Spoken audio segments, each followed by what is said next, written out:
본 방송에서 제공하는 투자 정보는 투자 판단에 대한 조언입니다. 방송에서 제공하는 주식의 가치, 가격 상승 및 하락에 대해서는 방송사에서 보장하지 않습니다. 네, 실시간 정보 브리핑입니다. 자본시장 큰손들에게 크레딧 펀드가 매력적인 대체 투자 자산으로 떠오르고 있습니다. 지난 5월 운용사 3곳에 1,500억 원을 출자한 우정사업본부가 신호탄을 쏘아올린 데 이어 하반기에만 연기금, 공제회의 출자 규모가 합계 5천억 원에 육박할 전망입니다. 크레딧 펀드는 대출 채권, 전환사채, 신주인수권 부사채 등을 이용해 중간 배당이나 이자를 받는 등의 방법으로 수익을 올리는 펀드를 뜻합니다. 고수익을 노리기보다 하방이 막힌 안정적인 투자 전략입니다. 군인 공제회가 크레딧 펀드 출자에 나선 것은 이번이 처음입니다. 대체 투자 비중이 지난해 기준 77.1%에 달하는 군인 공제회는 투자 자산 다변화의 일환으로 크레딧 펀드를 선택한 것으로 보입니다. 다음 달 우리나라 국채일 세계 국채 지수 편입 여부가 결정되는 가운데 기획재정부는 해외 투자자들을 대상으로 막판 총력전을 기울이고 있습니다. 12일 기획재정부에 따르면 FTSE 러셀은 오는 9월 말쯤 한국 국채의 WGBI 편입 여부를 발표할 계획입니다. WGBI는 추종 자금이 2조 5천억 원에 달해서 대표적인 채권 지수입니다. WGBI에 편입될 경우 500억 원에서 600억 달러 규모의 투자 자금이 우리 국채 시장에 유입될 것이라는 분석이 나오고 있습니다. FTSE 러셀의 심사 발표는 1년에 2차례 이뤄집니다. 만일 우리나라 국채가 편입될 경우 WGBI의 비중은 2% 내외 수준일 것으로 전망되고 있습니다. 카카오그룹주가 오너리스크에 휘청이고 있습니다. SM 시세 조종 혐의로 구속 기소된 카카오 창업자 김범수 경영쇄신위원장의 첫 재판이 한 달 앞으로 다가오면서입니다.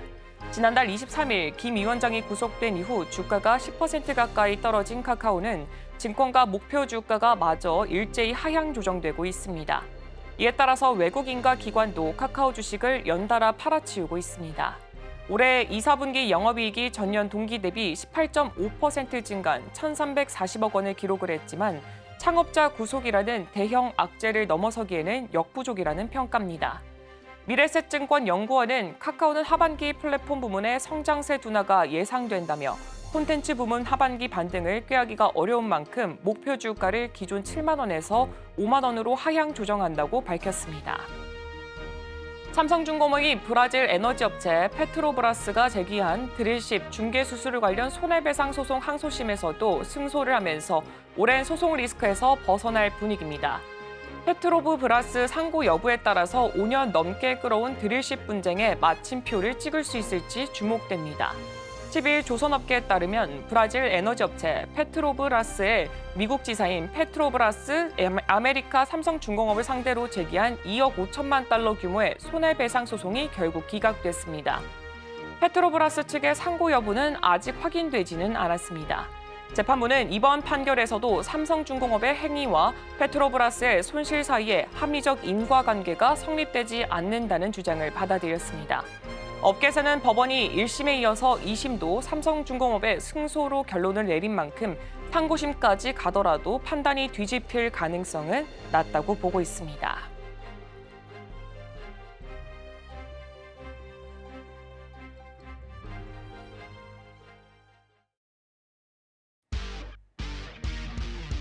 네, 안녕하세요. 오늘부터 새롭게 증시팔 이끌어 나가 보겠습니다. 전반적으로 모든 이슈를 다 다뤄볼 테니까요. 저희와 함께 하시면서 투자 인사이트 찾아가 보시길 바랍니다. 안녕하세요. 진행의 이소연입니다. 진행의 오은비입니다. 네, 먼저 글로벌 증시부터 좀 짚어가면서 이야기를 나눠볼 텐데요. 지난주 미국 증시, 블랙 프라이데이를 맞이하면서 정말 큰 폭의 낙폭을 보여줬습니다. 다만 주말 사이 어느 정도 상승세를 이어가면서 낙폭을 일부 만회하는 모습 역시도 보여주는데요. 엔캐리 트레이드 청산 이슈와 함께 비트코인도 함께 내려갔습니다. 마운트 곡스 청산 관련해가지고 상환 이슈도 더해졌었죠. 특히나 11월 미국 대선의 영향 역시도 그 영향권 안에 있다라는 분석입니다. 중국 중동 5차 전쟁에 관련해서도 아직까지는 미지수인 만큼 모든 매크로 변수를 다 따져가야 하면서 투자 판단에 임하셔야 될 것 같습니다. 그 때문에 우리 증시는 외국인의 이탈이 지속적으로 보여졌습니다. 6거래를 연속해서 매도하는 모습 보여줬고요. 외국인의 이탈과 함께 우리나라 수출 지수 역시도 함께 지켜보셔야 될 포인트로 부각받고 있습니다. 자, 그럼 이번 주 글로벌 증시 어떤 부분 조금 더 주목하면서 살펴봐야 될지 이야기를 나눠봐야 될 텐데요. 먼저 우선은 13일, 현지 시간이죠. 현지 시간 13일 7월 PPI가 발표가 됩니다. 그 뒤를 이어서 바로 14일에는 CPI가 발표될 예정인데요. 각종 지표가 9월 연준의 FOMC 회의에 확실하게 금리가 얼마나 인하될지를 가늠할 수 있는 지표이기 때문에 이 부분 함께 체크해 보셔야 될 것 같고요. 전년 동기 대비해서 PPI는 2.3% 상승할 것으로 예상하고 있습니다. CPI 같은 경우는 6월과 같은 3% 상승에 그칠 것으로 보여지는데요. 만약 이 부분이 좀 부합한다면은 조금 연준 입장에서는 인플레이션에 대해서는 좀 마음을 놓을 수 있을 것으로도 보여집니다. 다만 연준이 물가 안정과 고용 안정을 최대 화두로 내걸고 있는 만큼 고용 쪽에서 계속해서 문제가 최근 들어 발생을 했었죠. 이번에 고용 지표도 발표가 됩니다. 15일 주간 신규 실업수당 청구 건수 통계가 나오는데요. 함께 살펴보셔야 될 것 같습니다. 마지막으로 지금 최근에는 갑작스럽게 큰 폭의 이슈를 가지고 올 만한 실적의 발표는 좀 뜸한 상황입니다. 다만 이번 달 말 엔비디아 실적으로 인해서 AI 거품론 이게 좀 깨져가면서 다시 한번 기술주 반등이 이어질 수 있을지 아니면 박스권 내에서 계속해서 갇히고 있을지 이번 달에 분수령이 될 것으로 보여지니까요. 미증시까지 함께 체크해 보시면 좋을 것 같습니다. 자, 그렇다면 국내 증시는 어떤 부분 조금 더 체크해 보면 좋을까요? 네, 지난주 국내 증시는 변동의 시기를 보냈습니다. 매수와 매도 모두 사이드카가 발동이 되기도 했었습니다. 코로나19 팬데믹 위기 이후에 4년 만에 발생을 했다고 합니다. 이런 조정의 원인으로 현재 고용지표 발표 후에 미국 경기 침체에 대한 우려가 또 꼽히고 있는데요. 8월 2일에 7월 실업률이 이제 전월 대비 0.2%포인트 상승한 4.3%로 집계가 됐었습니다. 2021년 10월 이후 가장 높은 수치를 나타냈다라고 표현이 되고 있는데요. 노동시장이 실제로 약세로 접어들고 있는지가 아닌가라는 시장의 우려감이 조금 더 반영이 된 것으로 보이고 있습니다. 두 번째는 또 엔캐리 트레이드 청산이라는 이슈가 또 있었습니다. 7월 31일에 일본의 금리 인상 소식이 있었습니다. 지난 3월 마이너스 금리 정책을 해제한 이후에 무려 4개월 만에 금리 인상이었기 때문에 시장에 정말 혼란을 많이 일으켰던 이슈가 있었습니다. 또 세 번째로는 AI를 비롯한 테크 업종의 가격 부담이라는 이슈까지 정말 다변화적으로 이렇게 좀 접목이 되면서 우리 증시가 조금 흔들리는 면모를 보였습니다. 하지만 BOJ가 금리 인상을 이제는 자제를 하겠다라고 밝히기도 했고요. ISM 비제조업 지수가 발표된 이후에 미국 경기 침체 우려가 조금 과도했다라는 평가가 나오면서 지난주 우리는 2,500선을 회복을 한 모습을 보여줬습니다. 일단 지난 거래일을 한 번 더 되짚어 보도록 하겠습니다. 코스피, 코스닥 같은 경우에는 동반 상승 마감하는 모습을 보여줬습니다. 장중에는 최고 2,600선까지 올라가기도 했었는데요.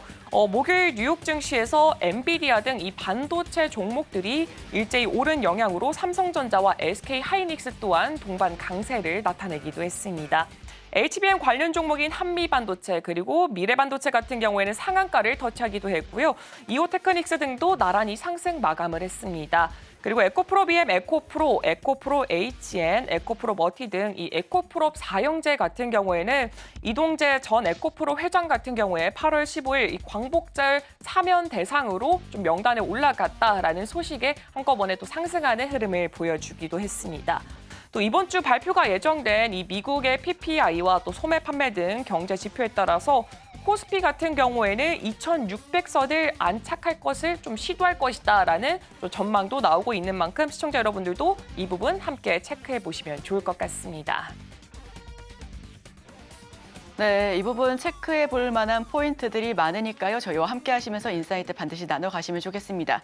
자, 바로 이어서 첫 번째 코너 준비가 되어 있습니다. 개장 전 반드시 지켜봐야 할 섹터 이야기를 나눠볼 텐데요. 서울경제TV 포커스온 김선윤 전문가 화상 연결되어 있습니다. 어서 오세요. 네, 반갑습니다. 네, 전문가님 안녕하십니까. 먼저 전문가님 종목들 수익률 리뷰 한번 들어보도록 하겠습니다. 네, 하나씩 좀 볼게요. 네. 자, 우선은 대한해운부터 보도록 하죠. 자, 우선은 대한해운 이슈, 이번 주 이스라엘 티샤베이프 구간이긴 한데, 이때 뭐 또 중동 쪽에 시끄러운 일이 발생할 수 있을까 싶긴 하지만, 또 하나 좀 화이트 수치가 좀 나오고 있다 보니까, 조금 재미없을 수도 있다는 판단입니다. 하지만 이제 그 외의 종목들의 움직임 자체가 나쁘진 않거든요. 뭐 흥하윤이나 아니면 흥국석이나 이 관련주들의 움직임이 많이 살아있어요. 그래서 우선 상황상 이번 주가 고비일 것 같습니다. 만약에 이란 쪽이나 하마스 쪽에서도 이번 주 안으로 공격을 하지 않는다면은 공격 의지가 없는 것으로 볼 수 있기 때문에요. 이번 주가 핵심적이지 않을까 싶어요. 그래서 우선은 지켜보시되 여차하면 좀 밀릴 수도 있다는 점 참고하시고 대응을 하셔야 될 것 같고요. 자, 그 다음에 살펴보시면 명문제약인데요. 명문제약도 현재 추세상으로는 괜찮은 모습을 좀 보여줍니다. 급락 이후에 다시 한번 반등하는 포인트가 나와주고 있고요. 큰 추세상으로는 주가 많이 바닥이에요. 그래서 여기 돌려 세운다면은 뭐 정말 만약에 잘 가준다면 저 위에 멀리 보이는 5,000원대 이상도 볼 수 있긴 한데 우선은 현재 상황으로는 전고점 자리죠. 2022년 12월 자리일까요? 여기 자리가 우선 핵심적으로 돌파가 나와줘야 될 시점인 것 같습니다. 그래서 만약에 가준다면 3,000원 돌파가 우선이지 않을까 싶으니까 이 3,000원 자리 돌파로 체크하시고 또 하나 밀리게 된다면 약간 좀 불안한 자리는 2,400원 자리입니다. 2,400원 자리에서는 확실히 조심을 하셔야 되지 않을까 싶고요. 자, 마지막으로는 시프트업인데 시프트업은 사인 드리고 나서 좋은 흐름을 유지하고 있어요. 금요일에도 꽤나 급등이 나왔다가 좀 빠지긴 했습니다.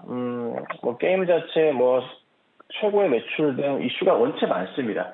중요한 것은 또 텐센트와의 판호 이슈가 있을 수 있어요. 이 이슈가 터지면 또 한 번 크게 더 갈 수 있거든요. 그래서 우선은 주가 추이 나쁘지 않다. 그리고 상장하고 나서의 고점 자리가 첫날이 89,500원짜리까지 갔었는데 시가가 우선은 79,900원 추가했거든요.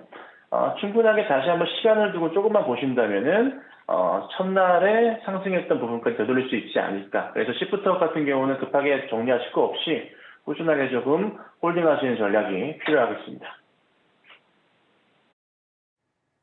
네, 급하게 정리할 것 없이 꾸준하게 살펴보면 좋겠다라는 의견까지도 들어봤습니다. 추가로 대한해운은 주가가 급등세를 보여줬었는데요. 증권가에선 중동 위기 해운주가 수혜를 받을 수 있을 것이다라는 의견까지도 더했으니까 해당 종목들 다시 한번 계속해서 꼼꼼히 살펴봐 주셔도 좋을 것 같습니다. 자, 그럼 바로 이어서 장 전 시간 외 특징주도 한번 살펴보도록 하겠습니다. 어제 장시간 외의 특징주를 화면으로 한번 먼저 살펴볼 텐데요. 화면을 통해서 지켜보시죠. 네, 전일 시간 외 특징주입니다. 우선 첫 번째 종목 미코바이오메드입니다. 두 번째 종목은 신풍제약, 세 번째는 오상자이엘, 네 번째 종목 하이젠 RM, 그리고 마지막 종목이죠. 엑세스바이오까지 살펴보겠습니다. 네, 자 그럼 전문가님과 이야기를 나눠보겠습니다. 이 종목 중에서 어떤 종목 오늘 장에서 조금 더 주목해보면 좋을까요? 네, 이게 지난 이제 금요일 날 시간에 움직였던 종목들이요. 뭐 보면은 결국 거의 다 또 코로나 관련 주들이었어요.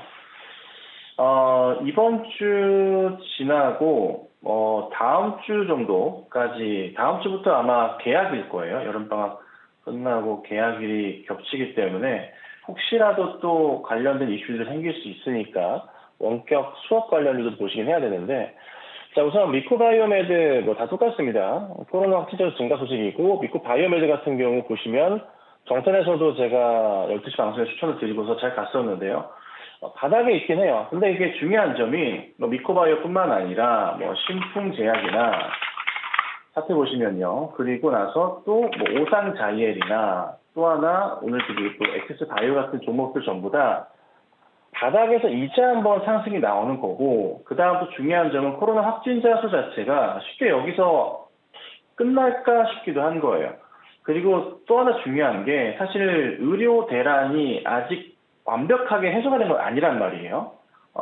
이에 따라서 또 뭔가 좀 부족한 부분들이 생길 수 있기 때문에 좀 시끄러움이 연장선으로 지속될 수 있다고 판단을 합니다. 자, 그렇다면은 코로나 관련주들은 쉽게 여기서 무너질까? 그렇진 않을 거다. 한동안 또 봐야 되고 또 하나 계약하고 나서 우리 아이들이 또 코로나에 감염이 되는 부분도 고민이 되겠죠. 그러다 보니 한 번 더 말씀드리면 원격 수업 관련주들도 보셔야 된다. 네, 그래서 꼭 참고하시고 대응하시고요. 코로나 관련주들은 한동안은 계속될 수 있지 않을까 싶고 종목 따라 좀 정리를 좀 해드리자면 자 리코바이오메드 차트 보시면요. 주가 바닥 포인트에서 이제 반등이 나왔습니다. 자, 근데 차트 잘 보시면 작년에 저점 바닥 인식됐던 자리들이 여기 자리입니다. 2,400원 될까요? 여기 자리에서의 맞고 떨어질 수 있는 지켜쳤던 자리예요, 사실. 쓰리바닥이라 표현을 하죠. 지켜쳤던 자리인데 갭으로 떠 있는 상황이고요. 또 하나 일봉상의 한 200일선 돌파 흐름들이 또 나오고 있는 시점이라서 주가가 꽤나 재밌을 수도 있습니다. 그래서 추가적인 상승 가능성이 우선 열려있는 종목이다라고 좀 말씀을 드릴 수 있을 것 같고요. 또 하나 식품제약하면 우리가 이전에 코로나 때 엄청나게 인기를 끌었던 종목 아닙니까? 자, 2020년 차트입니다. 이때 몇 배가 올랐었나요? 바닥 포인트부터 해서 고점까지 해서 약 거의 30배가량 올랐었던 그런 종목 가운데 하나입니다. 신일제약도 있었고요. 주가 역시나 끝바닥을 찍고서 되돌리는 추이를 보이고 있는데 3월 달에도 일시적인 반등이 좀 나왔었지만 주저앉았고 다시 한번 시장 이겨내면서 최근에 다시 한번 좋은 모습을 보여줍니다. 자, 그런데요. 거래량 부분에서 봤을 때 만약에 조금만 힘을 내면서 올라가는 모습이 나와준다? 이겨내는 모습 나와준다? 우선 1차적으로 올라갈 수밖에 없는 자리들이 하나씩 보이거든요. 우선 15,000원 자리, 2만원 자리들의 자리가 좀 눈에 들어와요. 근데요.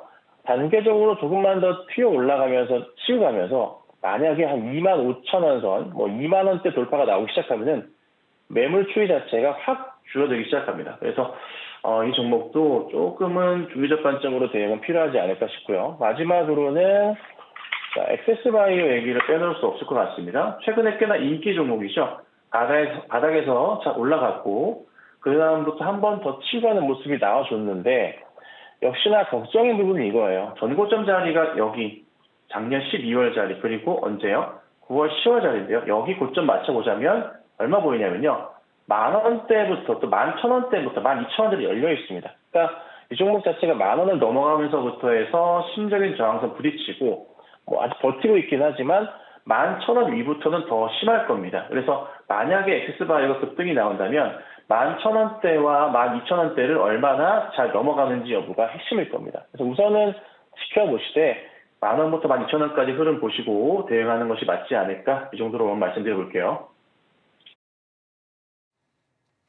네, 이렇게 시간의 특징주들 살펴봤습니다. 일단 대부분 코로나 관련주들로 구성이 되어 있고요. 현재 코로나19 오늘도 이게 테마 상단에서 좀 위치해 있는 것을 확인해 볼 수가 있습니다. 지금 개학이 당장 다음 주로 다가오고 있는 만큼 코로나19에 대해서 확산 우려가 있기도 한데 이제 시청자 여러분들도 건강에 유의해 주시면 좋을 것 같고요. 또 한동안 이 코로나19가 계속해서 테마단에서 강세를 유지하는 거는 지속될 수 있기 때문에 여러분도 투자하실 때 이 부분 꼭 참고해 보시면 좋을 것 같습니다. 네, 전문가님 그러면은 오늘은 지금 어떤 섹터 쪽으로 살펴보면 좋을까요? 일단 전력 쪽으로도 지금 계속해서 상위단에 올라오고 있는데 전력도 좀 괜찮을까요? 네, 전력도 나쁘진 않아요. 전력 쪽에서 집중을 좀 해보자면 여러 종목들이 있죠. 네, 재룡산업 같은 경우나 재룡전기 같은 경우나 대원전선이나 대한전선이나 종목들 자체가요. 바닥에서 약간의 조금 되돌림은 나오고 있어요. 근데 아직 강하진 않은데 그래도 미국 내에서의 전력 폭증에 따른 수요 증가는 분명히 있기 때문에 그에 따라서 종목을 좀 보시면 어떨까 싶은데요. 개인적으로는 KBI 메탈 같은 경우가 지난 금요일 거래량을 동반하면서 좀 급등하는 모습이 나왔습니다. 장중에 24%까지 급등하기도 했고요. 종가는 16% 마감을 했는데 바닥에서 올려치는 모습과 보시면은 거래가 동반하면서 상승을 줬어요. 사실 지난 8월 1일 같은 경우에도 큰 거래량이 나와주면서 돌려 세우는 모습이었고요. 그 다음 금요일 같은 전거래 같은 경우에도 큰 거래량 동반하고 상승하는 모습이었거든요. 근데 차트가 안 죽었어요. 자, 이렇다는 것은 바로 전 고점 자리 3,000원 자리 좀 넘어가는 자리 3,200원대까지 나오는데 여기 자리를 돌파하는 모습을 한번 기대해 볼 수 있지 않을까. 만약에 이제 3,200원대 흐름을 좀 타면서 가주면은 조금 그 전의 고점 자리죠. 저 위에 4,000원까지도 열려있는 모습이거든요. 확실한 것은 전력 성배전 관련주들은 쉽게 죽지 않을 겁니다. 바닥에서 갈 수 있고 또 한 번 뛰면 더 갈 수 있고 실적이 바탕이 되기 때문에 계속적인 관심이 좀 필요하지 않을까 이렇게 좀 말씀드려 볼게요.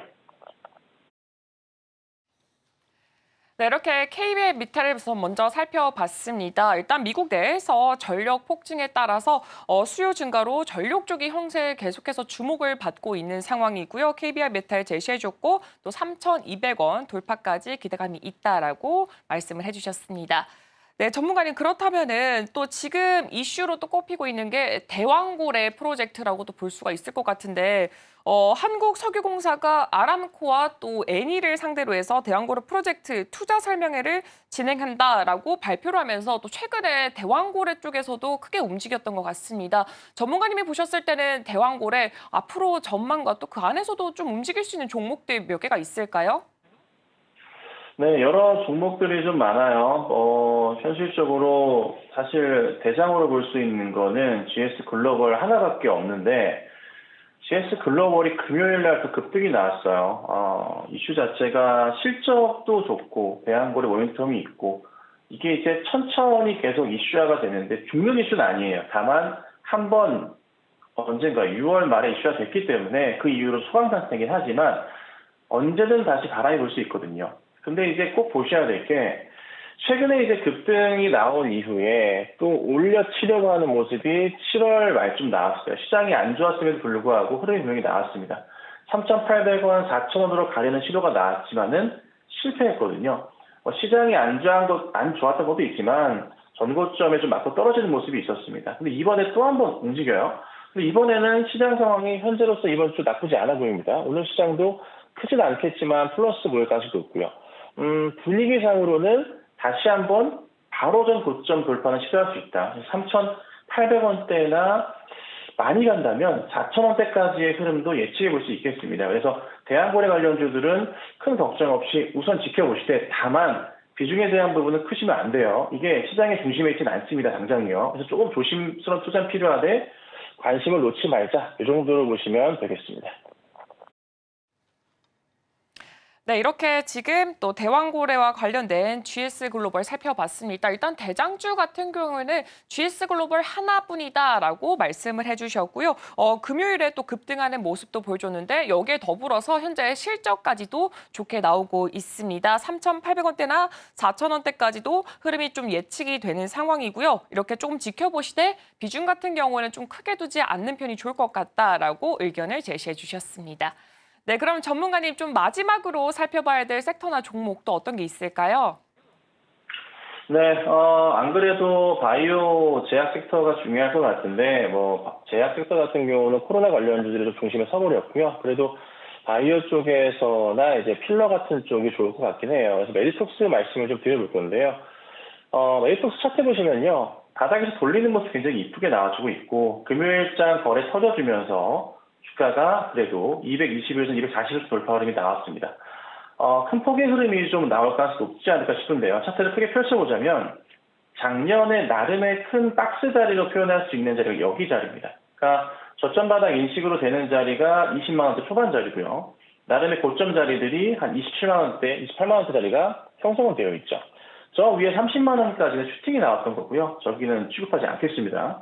자, 그러면 현실적인 자리에서 봤을 때 돌려 세우는 그림으로 볼 때도 20만 원대까지 올라갈 수 있는 그림들이 있거든요. 사실 오늘 제가 가지고 나온 이 종목 추천주도 메디톡스인데 같이 설명을 좀 드려보죠. 자, 만약에 돌려 세울 경우에는 우선 1차적인 안착 자체는 20만 원대의 안착은 나와줘야 될 겁니다. 그래서 매수를 하실 때는 한 18만 5천 원부터 19만 원 사이에 매수가 좋을 것 같고, 돌파 시도가 나와주면서 20만 원을 넘어갈 경우에는 가뿐하게 22만 원 선까지는 갈 가능성이 높아요. 22만 원 선은 왜 안착을 말씀을 드리냐면요. 돌파 시점 나올 때 조금은 큰 그림에서 봤을 때 안착 나오면서 안정권으로 갈 수 있는, 그리고 이전에 2023년부터 해서 2024년 1월 정도까지 매수 주체들이 쉽게 매수할 자리가 아닙니다. 그러니까 좀 기다릴 수 있는 자리죠. 올려치다 보니까 22만 원 선까지 한번 지켜볼 겁니다. 그리고 나서 한 번 더 갈 수가 있겠죠. 그래서 1차적으로는 22만 원 돌파가 나오는 걸 보셔야 되고요. 만약에 돌파 나오던 더 간다면은 20만 원대 후반대도 볼 수 있을 거예요. 그리고 또 하나, 종목이 요즘에는 조금은 요즘 이쪽 관련주들이 주목을 좀 받고 있긴 한데, 대장격으로는 휴재 같은 경우가 정말 강하거든요. 차트 보시면 이런 그림이에요. 쉽게 무너지지 않고 있고요. 대체로 다 이렇습니다. 그래서 우선은 메디톡스가 그나마 뭐 필러나 보톡스, 푹신 관련주들 중에서는 그래도 거의 바닥에 있는 좀 중형주이기 때문에 매수하기 쉬울 거고요. 또 하나 수급상으로도 설명을 좀 드려보자면 조금 비어있던 수급상에서도 외인과 기관 중심으로 해서 금요일날 잡히는 모습이 나왔었고요. 그래도 전체적으로 최근 한 달간의 추이에서는 시장 안 좋았을 때 기관들이 일시적으로 나가긴 했지만서도 매수세는 그간 꾸준했습니다. 뭐 금투, 투신 중심으로 괜찮았기 때문에 쉽게 무너질 차트는 아니다. 자, 그렇다면 한번 우리가 노려보고 대응하신다면은 좋은 결과 나올 수 있다는 걸 참고하시고 한 번 더 말씀드리지만 매수는 한 18만 5천 원, 19만 원대 매수하신 다음에 계속 유지하시고 22만 원대 목표가 보고 대응하시면 되겠습니다. 네, 메디톡스 살펴봤습니다. 수급적으로도 문제가 없고요. 가격적으로도 저희 가격 제시해드렸으니까요. 이 부분 참고해 주시길 바랍니다. 자, 김선윤 전문가의 포커스온 전략 만나봤습니다. 우리 김선윤 전문가의 전략이 더 궁금하시다면요. 잠시 후에 정오의 템버거에서 다시 한번 확인해 주시면 좋겠습니다. 자, 김선윤 전문가님 오늘 말씀 고맙습니다.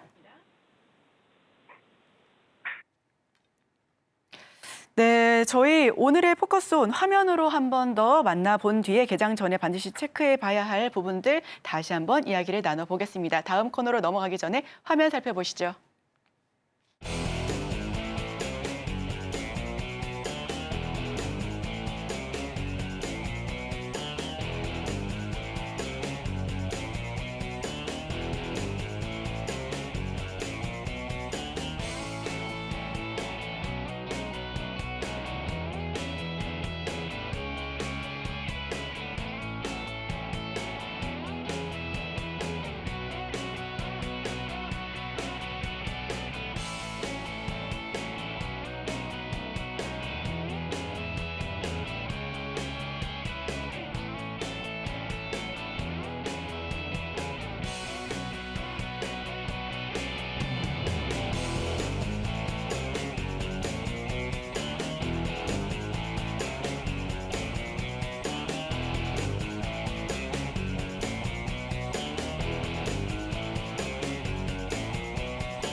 네, 개장 전 반드시 살펴봐야 할 이슈에 대해서 초점 맞춰보도록 하겠습니다. 함께 이야기 나눠주실 미중산업경제연구소 조용찬 소장님 자리하셨습니다. 어서 오세요. 예, 안녕하십니까? 네, 오늘 처음으로 인사드립니다. 잘 부탁드립니다. 예, 제가 잘 부탁드리겠습니다. 네, 오늘 준비해 주신 주제 한번 살펴보도록 하겠습니다. 네, 오늘의 이슈는 미중 경기 침체와 주가 변동성 확대. 네, 경기 침체 계속해서 이름 나오고 있습니다. 글로벌 증시하면 가장 먼저 떠오르는 것이 바로 최근 있었던 대폭락이 아닐까 싶은데요.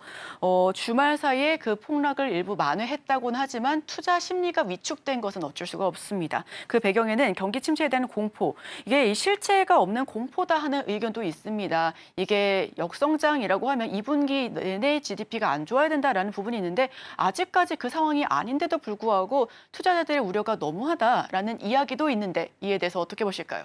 네, 아무래도 주식시장은 선행성을 따지게 되는데요. 경기 선행 지표라고 할 수 있는 고용 지표라든지 ISM 제조 지표들이 좀 안 좋아졌습니다.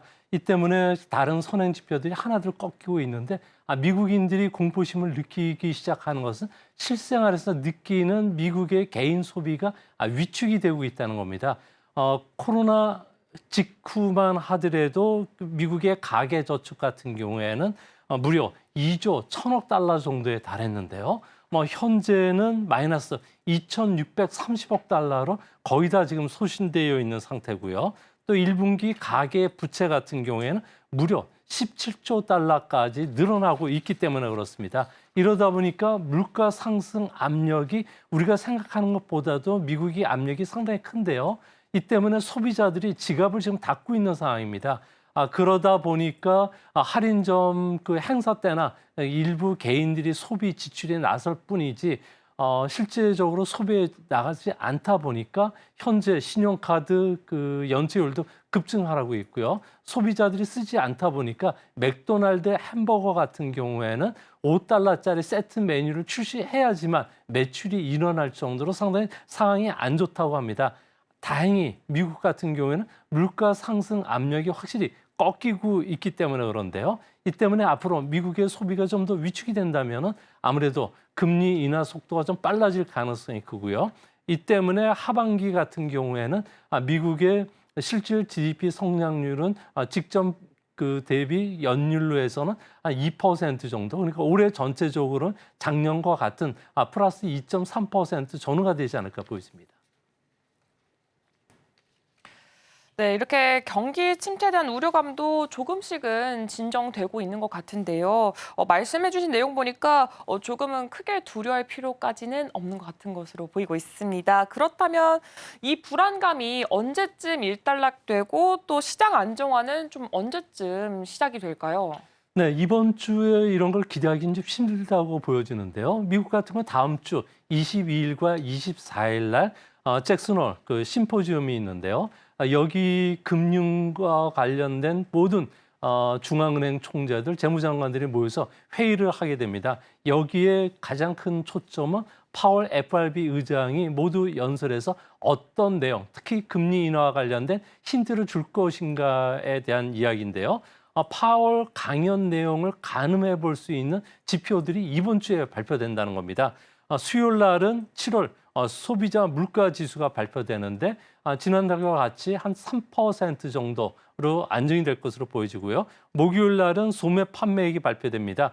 6월 달이 2%였는데 7월 달은 이보다 0.6%포인트 올라간 2.6 정도로 예상이 되기 때문에 이 두 지표는 크게 문제가 되지는 않는데 문제는 ISM 비제조업 지수, 신규 실업 보험 신청 건수 같은 경우는 좀 악화될 소지가 있다고 합니다. 이 때문에 아무래도 경기 후퇴 우려가 이번 주에도 다시 되살아나면서 주시장의 변동성 확대와 관련된 부분들이 좀 나오지 않을까 보여집니다. 특히 글로벌 금융시장이 현재는 휴가 시즌에 들어갔는데요.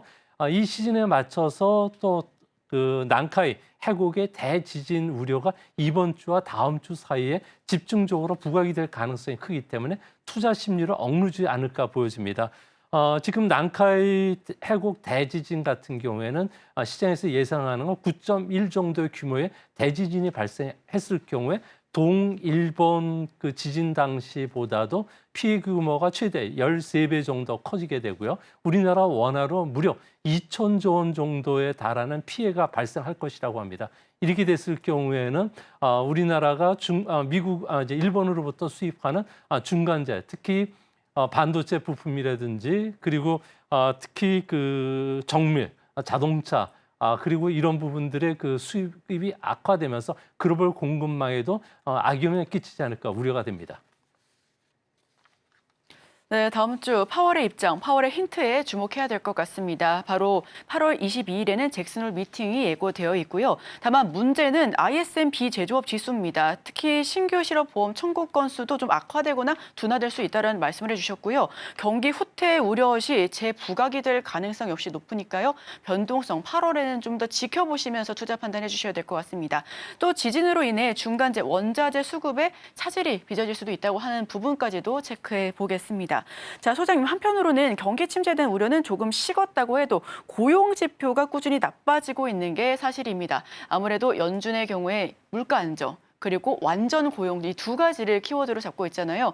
물가는 조금씩 잡혀가고 있다라는 이야기가 있는데 여기에 너무 치중한 나머지 고용을 살피지 못했다라고 하는 부분이 조금 우려를 낳고 있습니다. 자, 이런 상황에서 소비자 물가 지표도 하락하게 되면 금리 인하 연속으로 하게 되는 시나리오 생각해 볼 수가 있을까요? 네, 생각해 볼 수가 있는데요. 미국 같은 경우는 샤메 법칙이라고 있습니다.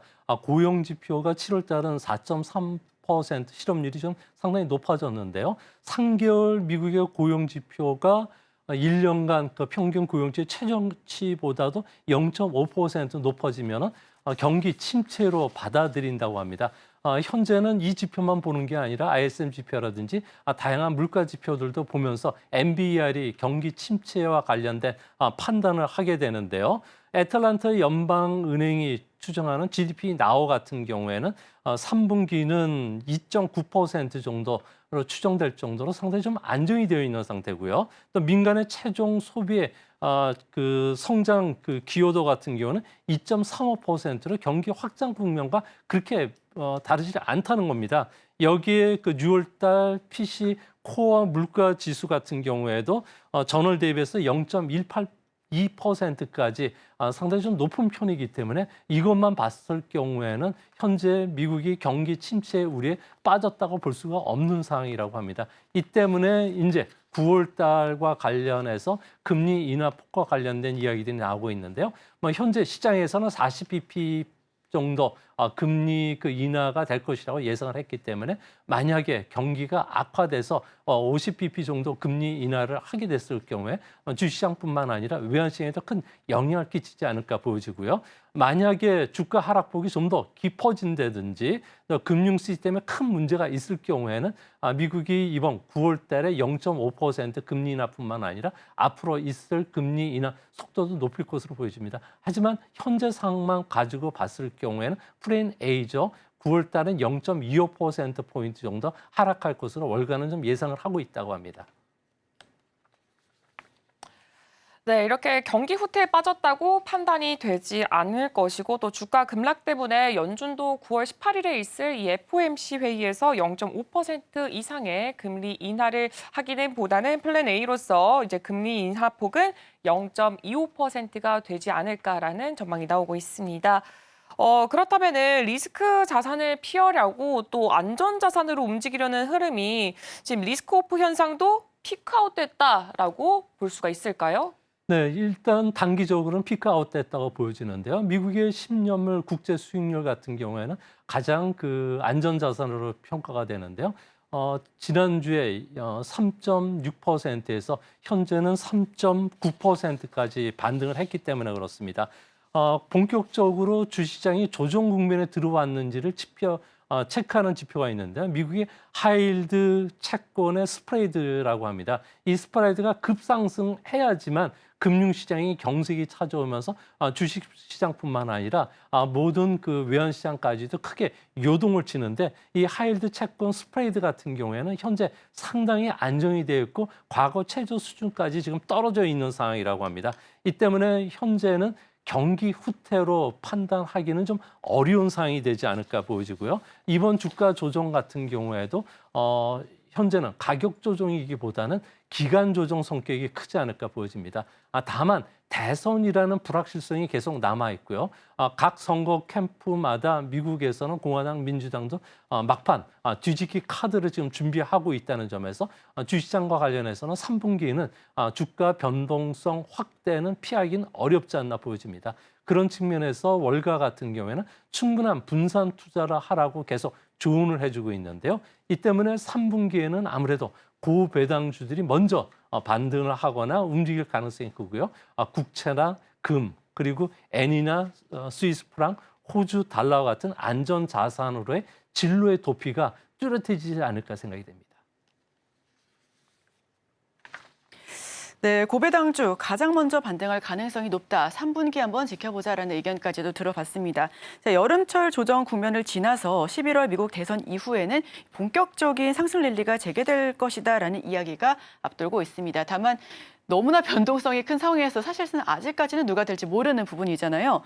11월 FOMC가 대선 직후 하루 이틀 뒤에 바로 열린다고 하더라고요. 전문가들은 그것 때문에 그 차례는 좀 건너뛰지 않겠느냐라는 이야기도 나오고 있고 아직 조정의 기간이 이어지고 있는 가운데 시장 흐름 가을까지 어떻게 지켜봐야 될까요? 네, 주시장이 이제 반등이 시작되느냐 아니면 조금 더 지속이 될지 여부를 체크해 보시려고 그러면 아무래도 기업 실적이라든지 투자 척도 측면에서 분석을 하셔야 되는데요.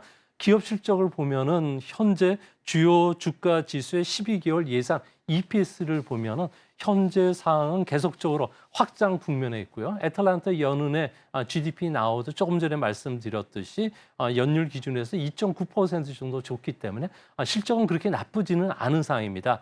또 현 시점에서 선진국 경기도 좋고 또 금리 인하도 지속이 되기 때문에 실적들은 상당히 좋지 않을까 보여지고 EPS는 계속 확대 측면이라는 점에서 저점에서 매수를 노리는 전략도 좋지 않나 보여집니다. 다만 투자 척도 측면에서 보면은 주가가 저평가되어 있는지 고평가되어 있는지를 평가하는 것은 아무래도 그 PR로 봐야 되는데요. 세계적인 리스크오프 현상으로 해서 현재 PR 같은 최고점에서 좀 많이 떨어져 있는 상태입니다.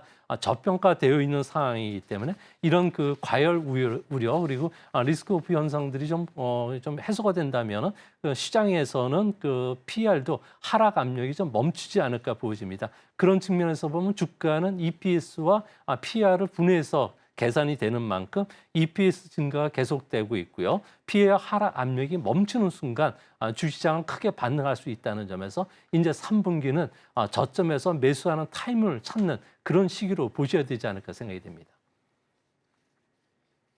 네, 3분기 기대가 되는 부분입니다. 리스크 오프 흐름이 진정되면서 글로벌 증시도 일제히 반등하고 있습니다. 반등의 폭이 그렇게 크지는 않습니다만 그래도 계속해서 우상향을 기대하고 있는데요. 바닥을 찍고 반등 흐름에 본격적으로 올라탔다 이렇게 봐도 될까요? 네, 그 본격적으로 아직 올라탔다고 보기 좀 어려운데요. 이것을 보여주는 지표가 주시장 움직임과 주식시장 가치가 좀 공평하게 움직였는가를 보여주는 지표가 CNN이 만든 심리 지표인 공포 탐욕 지수라고 있습니다. 이 지표 같은 경우에는 제로에 가까울수록 현재 주시장이 저평가 가매도 구간에 있다는 이야기고요. 또한 100에 가까울수록 고평가 그 과매수 구간에 있다고 보여지는데 현재는 24 정도 수준에 떨어져 있습니다. 과매도 구간인데 이 과매도 구간 속에서 공포 심리가 커지기 때문에 주가가 바로 반등하기 힘들고요. 바닥을 다지는 이런 국면이 있기 때문에 앞으로도 주식시장은 최대 마이너스 10% 정도 하락할 가능성이 있지 않나 보여집니다. 다만 4분기에는 월가 같은 경우는 상당히 강세장이 펼쳐질 것이라는 데는 의견의 여지가 없다고 합니다. 아무래도 미국 같은 경우는 과거 2차 세계대전 이후의 그 흐름을 보면은 금리 인하를 한 뒤에 상황의 주가가 상승했던 적이 두 번만 빼고 모두 상승했다는 겁니다. 두 번 같은 경우에도 IT 버블 그리고 리먼 사태가 일어났을 때였는데요. 이런 상황을 보면은 금융 환경은 앞으로 9월 달 금리 인하 이후부터는 상당히 좋아지지 않을까 보여집니다. 아무래도 미국 같은 경우에는 5%인 MMF 그 수익률이 이제 금리 인하에서 떨어지기 때문에 이 많은 자금들이 주시장으로 이동하고요. 글로벌 시장으로 이동한다면 주시장의 그 많은 유동성이 공급이 되면서 4분기에는 좀 반등하지 않을까. 그런 측면에서 그 정적 불확실성, 대선에 대한 불확실성이 해소되는 시점을 전후해서는 우리 증시뿐만 아니라 세계 증시도 안정이 될 수 있다는 측면에서 큰 시세 분출도 기대해 볼 수 있지 않나 생각이 됩니다. 네, 마이너스 10%의 하락 가능성이 열려있는 상태고 또 4분기에는 강세장이 기대된다라고 말씀을 해주셨습니다. 네, 근데 소장님 일단은 9월에 FOMC 회의에서 금리 인하 가능성은 뭐 거의 확실시가 된 것 같습니다. 만약에 인하가 된다면은 원화와 그리고 엔화가 강세로 또 전환이 되는 건 아닌지 또 궁금하게 되고 만약 그랬을 경우에는 시장에는 또 어떤 영향이 올지 그게 궁금합니다. 최근 원화든지 그리고 엔화 같은 경우에도 아주 급등락을 펼쳐지고 있는데요. 아무래도 헤지 펀드들 같은 경우에는 그동안에 그 투자하는 전략이 앵커리 트레이드 전략입니다. 미국 같은 경우에도 금리가 5%지만 일본은 거의 제로 정도 수준이다 보니까 일본에서 싼 엔화 자금을 빌려다가 반도체, 특히 엔비디아의 롱 포지션을 취해왔고요. 반대로 일본 엔화와 관련해서 숏 포지션, 매도 포지션을 취해왔습니다. 하지만 현재 미국의 경기 후퇴 우려 그리고 그 그 증시의 변동성 확대 우려로 인해서 이런 그 투기 세력들이 그 집행했던 IMM이라고 하는 통화 선물 포지션을 보면은 엔화와 관련해서 매도 포지션이 급격히 지금 청산이 되고 있다고 합니다. 이 때문에 그 매도 포지션이 약 한 18만 장 가까이 쌓여 있던 것이 한 달간 12만 장이 청산이 됐는데요. 이로 인해 가지고 엔화는 다시 반등을 주게 됐고요. 또한 반도체와 관련된 주가들이 다시 하락하는 이런 모습을 보여주고 있는데요. 이런 그 손절매 매도 물량이 여전히 진행이 되고 있다는 측면에서 반도체 관련주들이 바닥을 쳤다고 하기는 좀 어렵지 않나. 그런 측면에서 보면은 CME 패드 워치에 따르면은 연말까지는 한 75bp 정도 미국의 금리 인하가 예상된다는 점에서 미일 간의 금리 차가 축소되면서 현재 161달러까지 올라갔던 엔화 같은 경우에도 현재는 146엔인데 이제 앞으로 최대 130엔에서 135엔까지도 다시 올라갈 가능성이 있다는 측면에서 엔화와 관련된 그리고 원화와 관련해서는 이제 좀 그 안정이 되고 그리고 다시 상승하는 것을 외국인 측면에서 봤을 경우에 한국물에 대한 투자의 관심도 이제 서서히 높일 수 있는 시점이 되지 않았나 이렇게 보여집니다. 네, 우선 엔화와 우리 원화 그리고 주요국 통화 전망까지도 한번 지켜봤습니다. 이 부분 반드시 체크해 주시고요. 여기에 더해서 이번 주 목요일에 중국의 7월 성장률 지표가 발표가 됩니다. 최근 들어서 계속해서 부진한 모습을 보여주면서 부동산 쪽으로 우리 앞으로 계속해서 화랑을 보여줄 것이다라고 언급을 하긴 했었는데 중국 이야기를 살펴보지 않을 수가 없겠습니다. 부동산 경기 침체와 소비 부진 속에서도 올해 성장률 목표인 5% 안팎의 성장을 기대해 볼 수 있을까? 이 부분에 대해서도 시청자분들께서 굉장히 궁금해하시는 포인트인데요. 어떻게 보이실까요?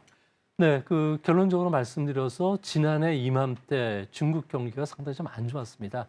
이로 인해서 이번 주에 발표되는 성장률 지표 같은 경우에는 기저 효과로 인해서 좀 안정이 되는 모습을 보여줄 것으로 보여지는데요. 이 때문에 주시장에는 좀 우호적이지 않을까 보여집니다. 다만 중국의 그 제조업 PMI 지표라든지 이런 선행 지표로 봤을 경우에 하반기에 중국의 성장률은 4% 중반까지 떨어질 가능성이 큰데요. 이렇게 됐을 경우에는 올해 성장률 목표인 5% 내에 달성은 상당히 어렵지 않나 보여집니다. 조금 비관적으로 보는 이유는 아무래도 중국의 그 가장 큰 힘이라고 할 수 있는 투자 지표인 부동산과 관련된 지표들이 현재도 바닥을 좀 확인하지 않은 상태고요. 또 실업 문제로 인해서 소비 심리들이 여전히 꽁꽁 얼어붙은 상황이라고 합니다. 이 때문에 가계뿐만 아니라 기업들도 부채를 축소하는 과정에 들어갔기 때문에 이로 인해서 중국에서는 디플레이션 압력을 지금 크게 받고 있는 상황이라고 합니다. 여기에 덧붙여서 외국 같은 경우는 신삼양이라고 부르는 중국의 그 전기 자동차라든지 배터리 태양광 패널에 대해서 제재 관세를 지금 부과하면서 수출도 지금 상당히 어려워졌는데요. 지금 그림을 보시는 것처럼 세계 무역량 추이가 다시 조금 안 좋아지는 모습을 보여주고 있습니다. 이 때문에 중국 같은 경우는 수출 기업, 제조업도 어려움을 처하고 있기 때문에 중국 정부가 서둘러서 금리를 한다든지 그리고 시중에 막대한 그 유동성 공급을 해주고 있다는 측면에서 주시장에서는 조금 안정된 국면을 보이지만 경기 자체는 하반기로 갈수록 조금 더 안 좋아질 가능성이 있지 않나 보여집니다. 네, 안정이 기대가 되기는 하지만 이 목표치인 5% 내외 도달 가능성은 낮을 것 같다라고 의견을 주셨습니다. 네, 전문가님 혹시 중국이 이 목표치에 만약에 도달을 하게 된다면 글로벌 증시에는 또 어떤 영향이 끼칠까요? 아무래도 중국 같은 경우에는 성장률 목표치 하에는 시장이 반영이 되어 있는 상태고요. 이 때문에 중국 정부가 앞으로 어떤 카드를 내놓느냐가 중요합니다. 중국 같은 경우는 경기 침체 압력이 커지기 때문에 해외보다는 이제는 내수 수요 자극 정책에 맞추고 있는데요. 이 때문에 중국 같은 경우는 자동차와 관련된 보조금을 한 56조 원 정도 투자하고 소비 쿠폰을 발행을 한다든지 또 설비 투자를 확대시켜주기 위한 여러 가지 제도적 장치를 마련하게 될 것이라고 합니다. 이뿐만 아니라 우리나라와 중국 간에는 현재 2차 서비스 시장 개방과 관련된 협상을 추진하게 되는데요. 중국이 앞으로 소비를 자극시키기 위해서 다양한 그 소비 시장과 관련된 개방뿐만 아니라 이를 그 고도화시키는 작업들을 쓴다고 합니다. 이렇게 되면은 앞으로 100조 원 정도에 달하는 중국의 신선식품 시장도 개방이 되고요.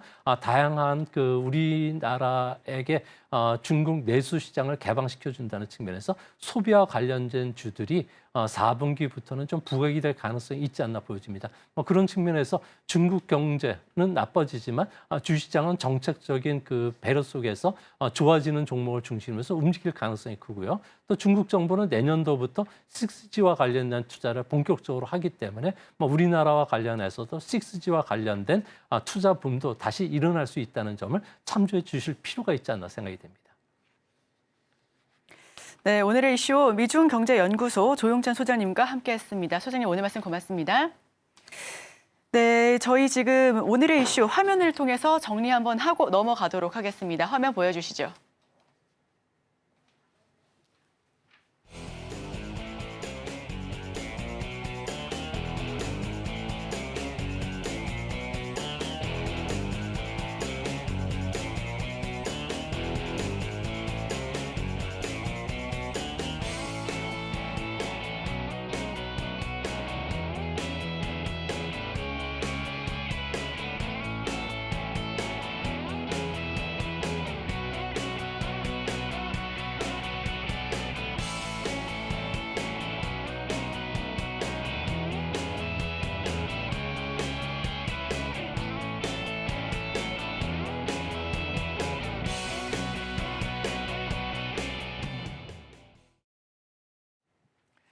네, 오늘 조용찬 소장님과 함께 미중 경제에 대해서 알아봤고요. 오늘 저는 9시에 개장으로 다시 돌아오도록 하겠습니다. 저는 잠시 후 정선호의 2주직으로 찾아오도록 하겠습니다. 저희와 끝까지 함께해 주시죠.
네, 개장 전 이 종목 주목할 타이밍입니다. 오늘의 안내자 진인베스트먼트 정선호 대표 연결되어 있습니다. 어서 오십시오. 네, 안녕하세요. 네, 안녕하세요. 우선 개장 전 이슈와 함께 살펴봐야 할 종목 어떤 게 있을지 살펴보도록 하겠습니다. 말씀 부탁드리죠. 일단 지금 시장 분위기 자체가 지속적으로 금리 인하에 대한 기대감이 많이 커지고 있습니다. 그러다 보니까 제약 바이오 업종분들 우리가 예로부터 이제 금리 인하의 대표적인 수혜주로 언급되는 게 제약 바이오죠. 그러다 보니까 이 제약 바이오 관련되어 있는 종목을 오늘 좀 보시면 좋을 것 같다 생각하고 있는데 아무래도 이 제약 바이오 중에서도 지금 제약 바이오도 테마가 굉장히 많아요. 이 많은 테마 중에서 과연 무엇을 우리가 먼저 볼 것인가를 생각해 본다라고 하면은 사실 최근에 이제 유행하는 게 다 코로나 관련되어 있는 이런 모멘텀의 수혜주들입니다. 코로나 관련해가지고 지금 전에도 말씀드렸지만 워낙에 사실 코로나가 많이 잠잠해지다 보니까 키트 관련되어 있는 부분들 이런 것들도 사실 어느 정도 많이 확보를 해놓지 않기도 합니다만은 지금 실질적으로 편의점이라든지 약국이라든지 많이 확보되지 않은 키트들이 이제 갑작스럽게 팔려 나가다 보니까 이것도 품절 대란으로 이어지는 추세로 좀 나타나주고 있고요.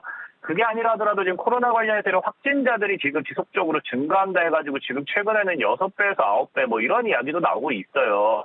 그러다 보니까 이제 코로나 관련되어 있는 반사행 모멘텀의 수혜주들 좀 제약 바이오로 좀 눈여겨보는 게 좋겠다라고 좀 말씀드리고 싶고, 자, 그 중에 이제 우리가 한 종목을 좀 이제 언급해보자고 한다고 하면 이제 미코바이오메드라는 종목을 우리가 좀 볼 수 있겠다라고 좀 말씀을 드릴게요.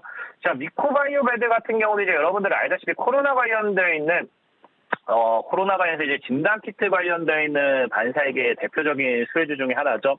근데 중요한 거는 이제 이 진단키트도 진단키트인데, 최근에 또 이슈가 되고 있는 게 갑자기 이제 코로나와 함께 원숭이 두창이라는 게 이게 재유행의 조짐이 보이기 시작했습니다. 근데 원숭이 두창 같은 경우는 이제 많은 시청자 여러분들이 아실지 모르겠지만 사실 코로나보다는 이 확진자가 아니죠. 전파율이 굉장히 낮아요. 그러니까 전염될 확률이 굉장히 낮고 여기에 그러다 보니까 사실 걸릴 확률 자체도 엄청 낮다라고 볼 수 있는데, 대신에 이제 원숭이 두창 같은 경우 걸리게 되면은 치사율이 굉장히 높을 만큼 치명적인 질병이다라고 볼 수 있습니다. 그러다 보니까 이 원숭이 두창에 대한 이 재유행까지 조짐이 되면서 아무래도 이 관련 수혜주들이 좀 또 움직여주는 모습도 우리가 확인해 볼 수 있지 않나라고 좀 말씀을 드리고 싶고, 그 미코바이오메드 같은 경우는 과거에 이제 이미 사우디 관련되어 있는 이런 이 법인 설립 합작사 이런 관련되어 있는 모멘텀도 나와주다 보니까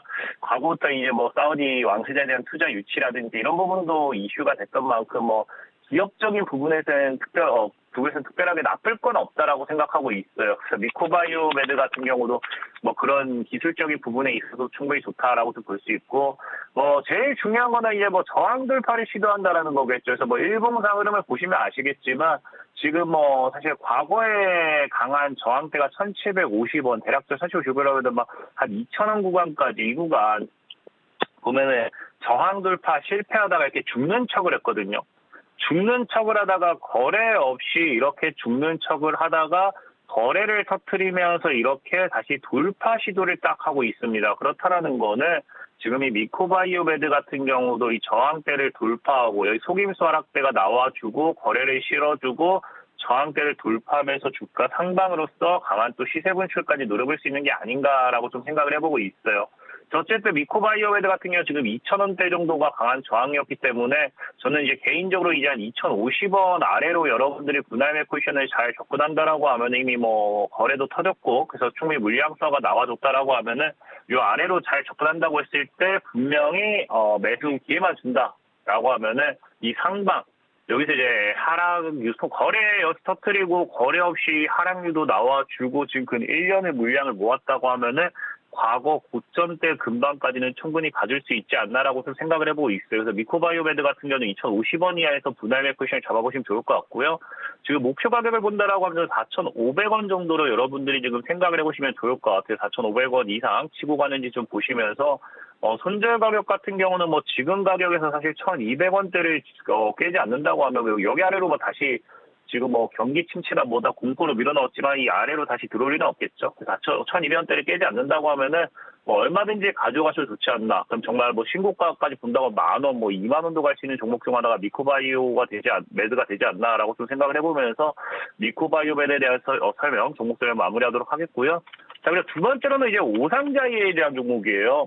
근데 오상자이엘도 뭐 여러분들이 아실지 모르겠지만 기본적으로 이제 과거 이제 코로나 이제 관련되어 있는 반사이익으로서 진단키트 관련되어 있는, 그러니까 아까 얘기했듯이 미코바이오med 같은 경우도 진단키트였고 오상자이엘 같은 경우 진단키트였습니다. 그래서 이 확진자 증가에 따른 이런 반사이익 수혜를 기대해 볼 수 있는데, 중요한 거는 오상자이엘 역시도 이제 그 방금 앞서 말씀드렸던 원숭이 두창 관련되는 반사이익으로 또 엮인다라는 거예요. 그러니까 지금 시장이 원숭이 두창이 이게 또 재조명되는 관점에서 우리가 어차피 산다라고 하면은 코로나 반사이익과 원숭이 두창 반사이익 이 두 가지 모두 다 가져가는 게 제일 베스트이지 않나라고 좀 생각을 해보고 있고요. 특히나 이제 오상자이엘 같은 이 원숭이 두창을 뭐 떠나가지고 최근에 뭐 헬스케어사 확장이라든지 그다음에 이 오상자이엘 같은 경우가 이제 과거 이제 또 우크라이나 러시아 지금 막바지 공격, 지금 우크라이나와 러시아 지금 공격이 더 거세지고 있어요. 근데 이게 그 일각에서는 어떤 이야기가 나오냐고 하면은 협상하기 전에 조금이라도 서로의 뭡니까 땅을 더, 그러니까 뭐 우크라이나 같은 경우는 원래 본토를 좀 더 회복해 놔야지만 이제 협상했을 때 그나마 땅을 덜 뺏기는 거고요. 러시아 같은 경우는 더 많은 땅을 뺏어 놔야지만 협상했을 때 땅을 좀 돌려주더라도 또 남는 땅이 더 맞는 거고요. 뭐 그런 상황이다 보니까 거의 막바지 공격에 다다랐다라는 뭐 이야기가 나올 만큼 지금 막바지다 뭐 이런 얘기가 나오기 시작해요. 그러다 보니까 이제 뭐 재건 관련되는 모멘텀 이런 것도 우리가 눈여겨봐야 되는데, 오상자이엘 같은 경우는 과거 이제 다소 시스템이라고 해가지고 이제 이 재건 사업에 참여한 이 파트너사가 부감이 되면서 좀 같이 움직였다 보니까 또 재건 관련되는 반사이익 기대가 되지 않을까 좀 생각해보고 있고, 뭐 차트적으로 기술적인 반등 나와줘야 될 구간이니까 충분히 기술적인 반등 한번 기대해봐야겠죠. 그래서 지금 자리에서 매수 전략 취한다고 하면 약 5,000원 정도대가 저항이긴 한데 전체적으로 4,850원 이 구간대도 또 저항이에요.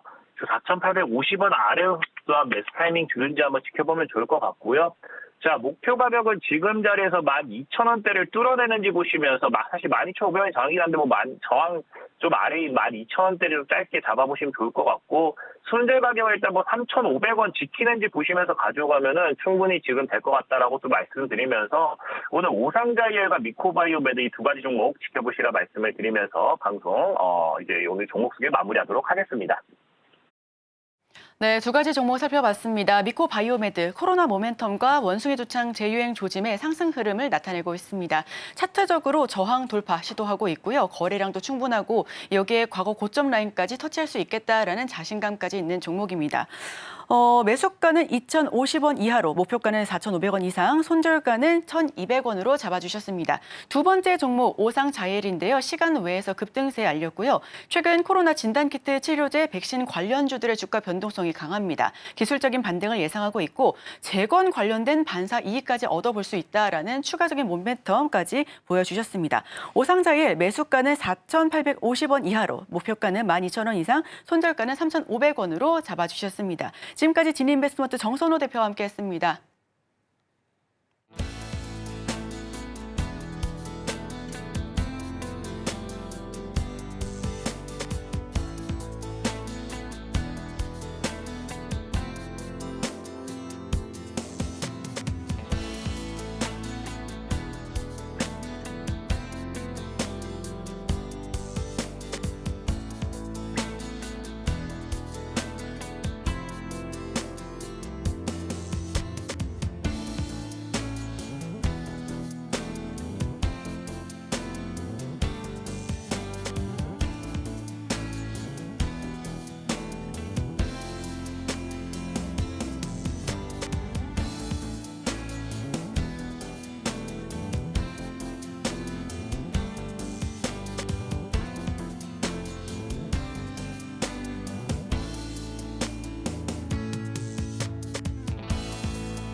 네, 개장까지 약 7분 정도 남았습니다. 오늘 월요일 개장을 기다리면서 지금 이 순간 지켜봐야 할 이슈까지도 함께 체크해 나가 보겠습니다. 오늘 함께 해주실 분은요, 이스토리의 정태근 이사 자리했습니다. 어서 오세요. 네, 반갑습니다. 네, 이사님, 오늘 우리 시장도 그리 녹록지 않을 것이다라는 의견도 있고, 다만 미증 씨가 반등을 해줬기 때문에 네. 플러스로 출발할 수도 있다라는 의견 우세하고 잘 모르겠습니다. 이번 주 시장 관전 포인트 먼저 지켜보시죠. 이번 주 이제 관전 포인트 같은 경우는 그러니까 이제 상승세를 계속 지속할 것인가 너무 당연한 부분을 좀 말씀드려야 될 것 같아요. 지난주 월초에 잘 아시겠지만은 급락이 나왔었고 이런 부분들을 많이 나가게 되면서 회복되는 국면들이 좀 진행이 됐었는데 중요한 건 이 상승세가 이제 지속이 될 것인가 아니면은 단기적인 부침이 발생될 것인가 이게 좀 관건이라 좀 봐야 될 것 같습니다.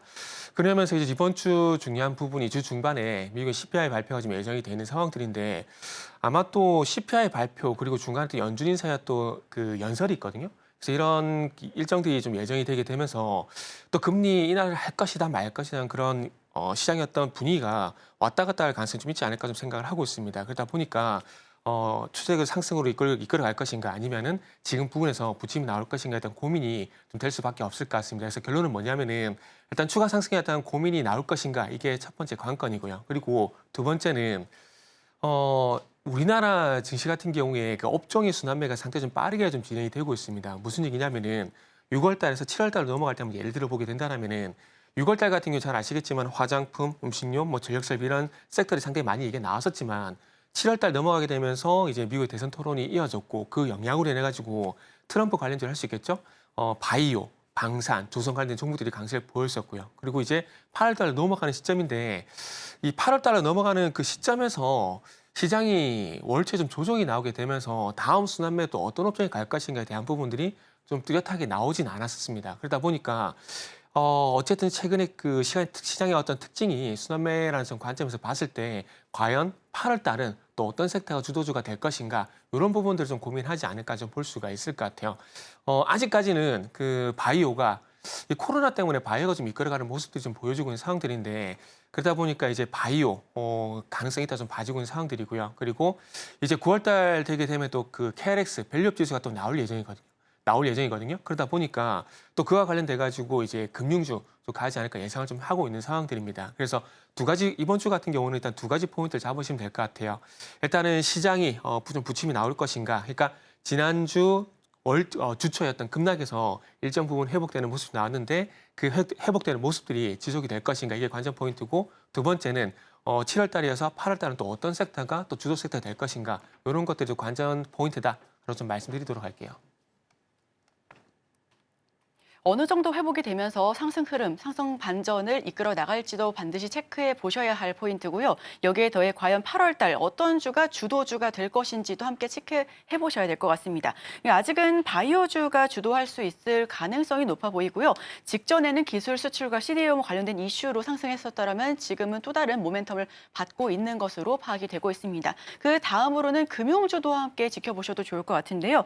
자, 여기에 더해서 러시아와 우크라이나의 전면전 우려 감이 확대되고 있습니다. 중동 역시도 거의 5차 전쟁 이렇게 바로 직전인데 이렇게 재건주에 관련된 기대감도 함께 오면서 이런 상황 속에서 그 재건주에 대한 기대감이 이제 좀 줄어들고 있잖아요. 갑작스럽게 이제 전면전으로 치닫게 되니까 여기서는 어떤 포트 전략을 좀 찾아봐야 될까요? 어차피 재건은 테마이기 때문에 말 그대로 단기 대응을 하는 게 좀 맞다고 좀 봐지고 지금 이제 우크라이나 같은 경우에 참 양상이 참 웃기게 좀 가고 있는데 원래 그 러시아 쪽 같은 경우에는 어디가 주력이었냐면은 그 남부 그러니까 동남부 지역입니다. 우리가 잘 알다시피 그 크림반도 주변으로 해가지고 이제 그 동남쪽으로 원래 좀 주력을 했었는데 루안스크 그런 지역이라 볼 수 있겠죠. 그리고 이제 그 남쪽으로 해서 동남쪽 측인데 지역 이름이 갑자기 좀 생각이 안 나네요. 그래서 그 동남쪽으로 집중했었는데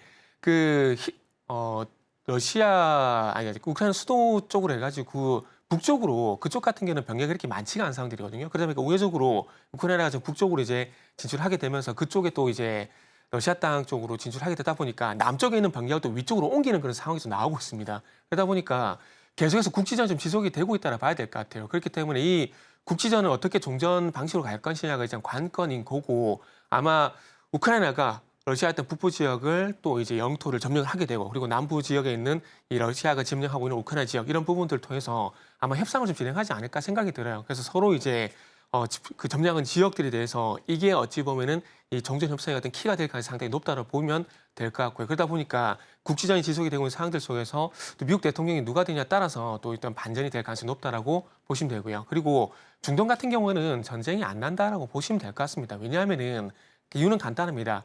이란이 전면전을 할 수 있는 상황이 아니라고 보시면 될 것 같아요. 전쟁을 하려면 두 가지가 필요한데요. 하나는 돈입니다. 전쟁을 하려면 전쟁 자금 상당히 많이 필요하거든요. 근데 그런 관점에서 봤을 때 지금 이란의 경기가 상당히 좋지 않다는 점, 예를 들어서 청년 실업률이 20%가량 되거든요. 전쟁 자금 마련이 쉽지가 않은 상황입니다. 그리고 두 번째, 민심인데요. 2022년도에 그 히잡 여성이 사망을 하게 되면서 히잡 시위로 내 가지고 민심이 상당히 좋지가 않은 상황입니다. 전쟁을 하려면은 전폭적인 어떤 국민들의 지지가 있어야 되거든요. 근데 그런 부분이 쉽지 않다는 것을 보게 된다면은 이란이 전면전이 쉽지 않다고 좀 판단을 하고 있습니다. 그러다 보니까 이스라엘 같은 경우도 이런 뭐라 될까요? 국지전이 지속될 가능성이 일단 높다라고 보시면 좋지 않을까 생각이 들고요. 그러면서 서두에 말씀했던 재건 같은 경우에는 말 그대로 테마기 때문에 그런 부분들은 이제 어떤 분위기가 나오에 따라서 달라지기 때문에 말 그대로 테마로 단기 대응을 하시라는 말씀을 드리도록 할게요. 네, 말씀해 주신 것처럼 테마는 단기적인 접근만 가능하다라는 부분 체크해 보겠습니다. 중동 전쟁이 계속해서 이름 올려지고 있습니다. 이 부분과 관련한 관련주들의 흐름 역시도 빠르게 이동되고 있으니까요. 함께 체크해 보시면 좋을 것 같습니다. 저희는 개장 준비해 보겠습니다.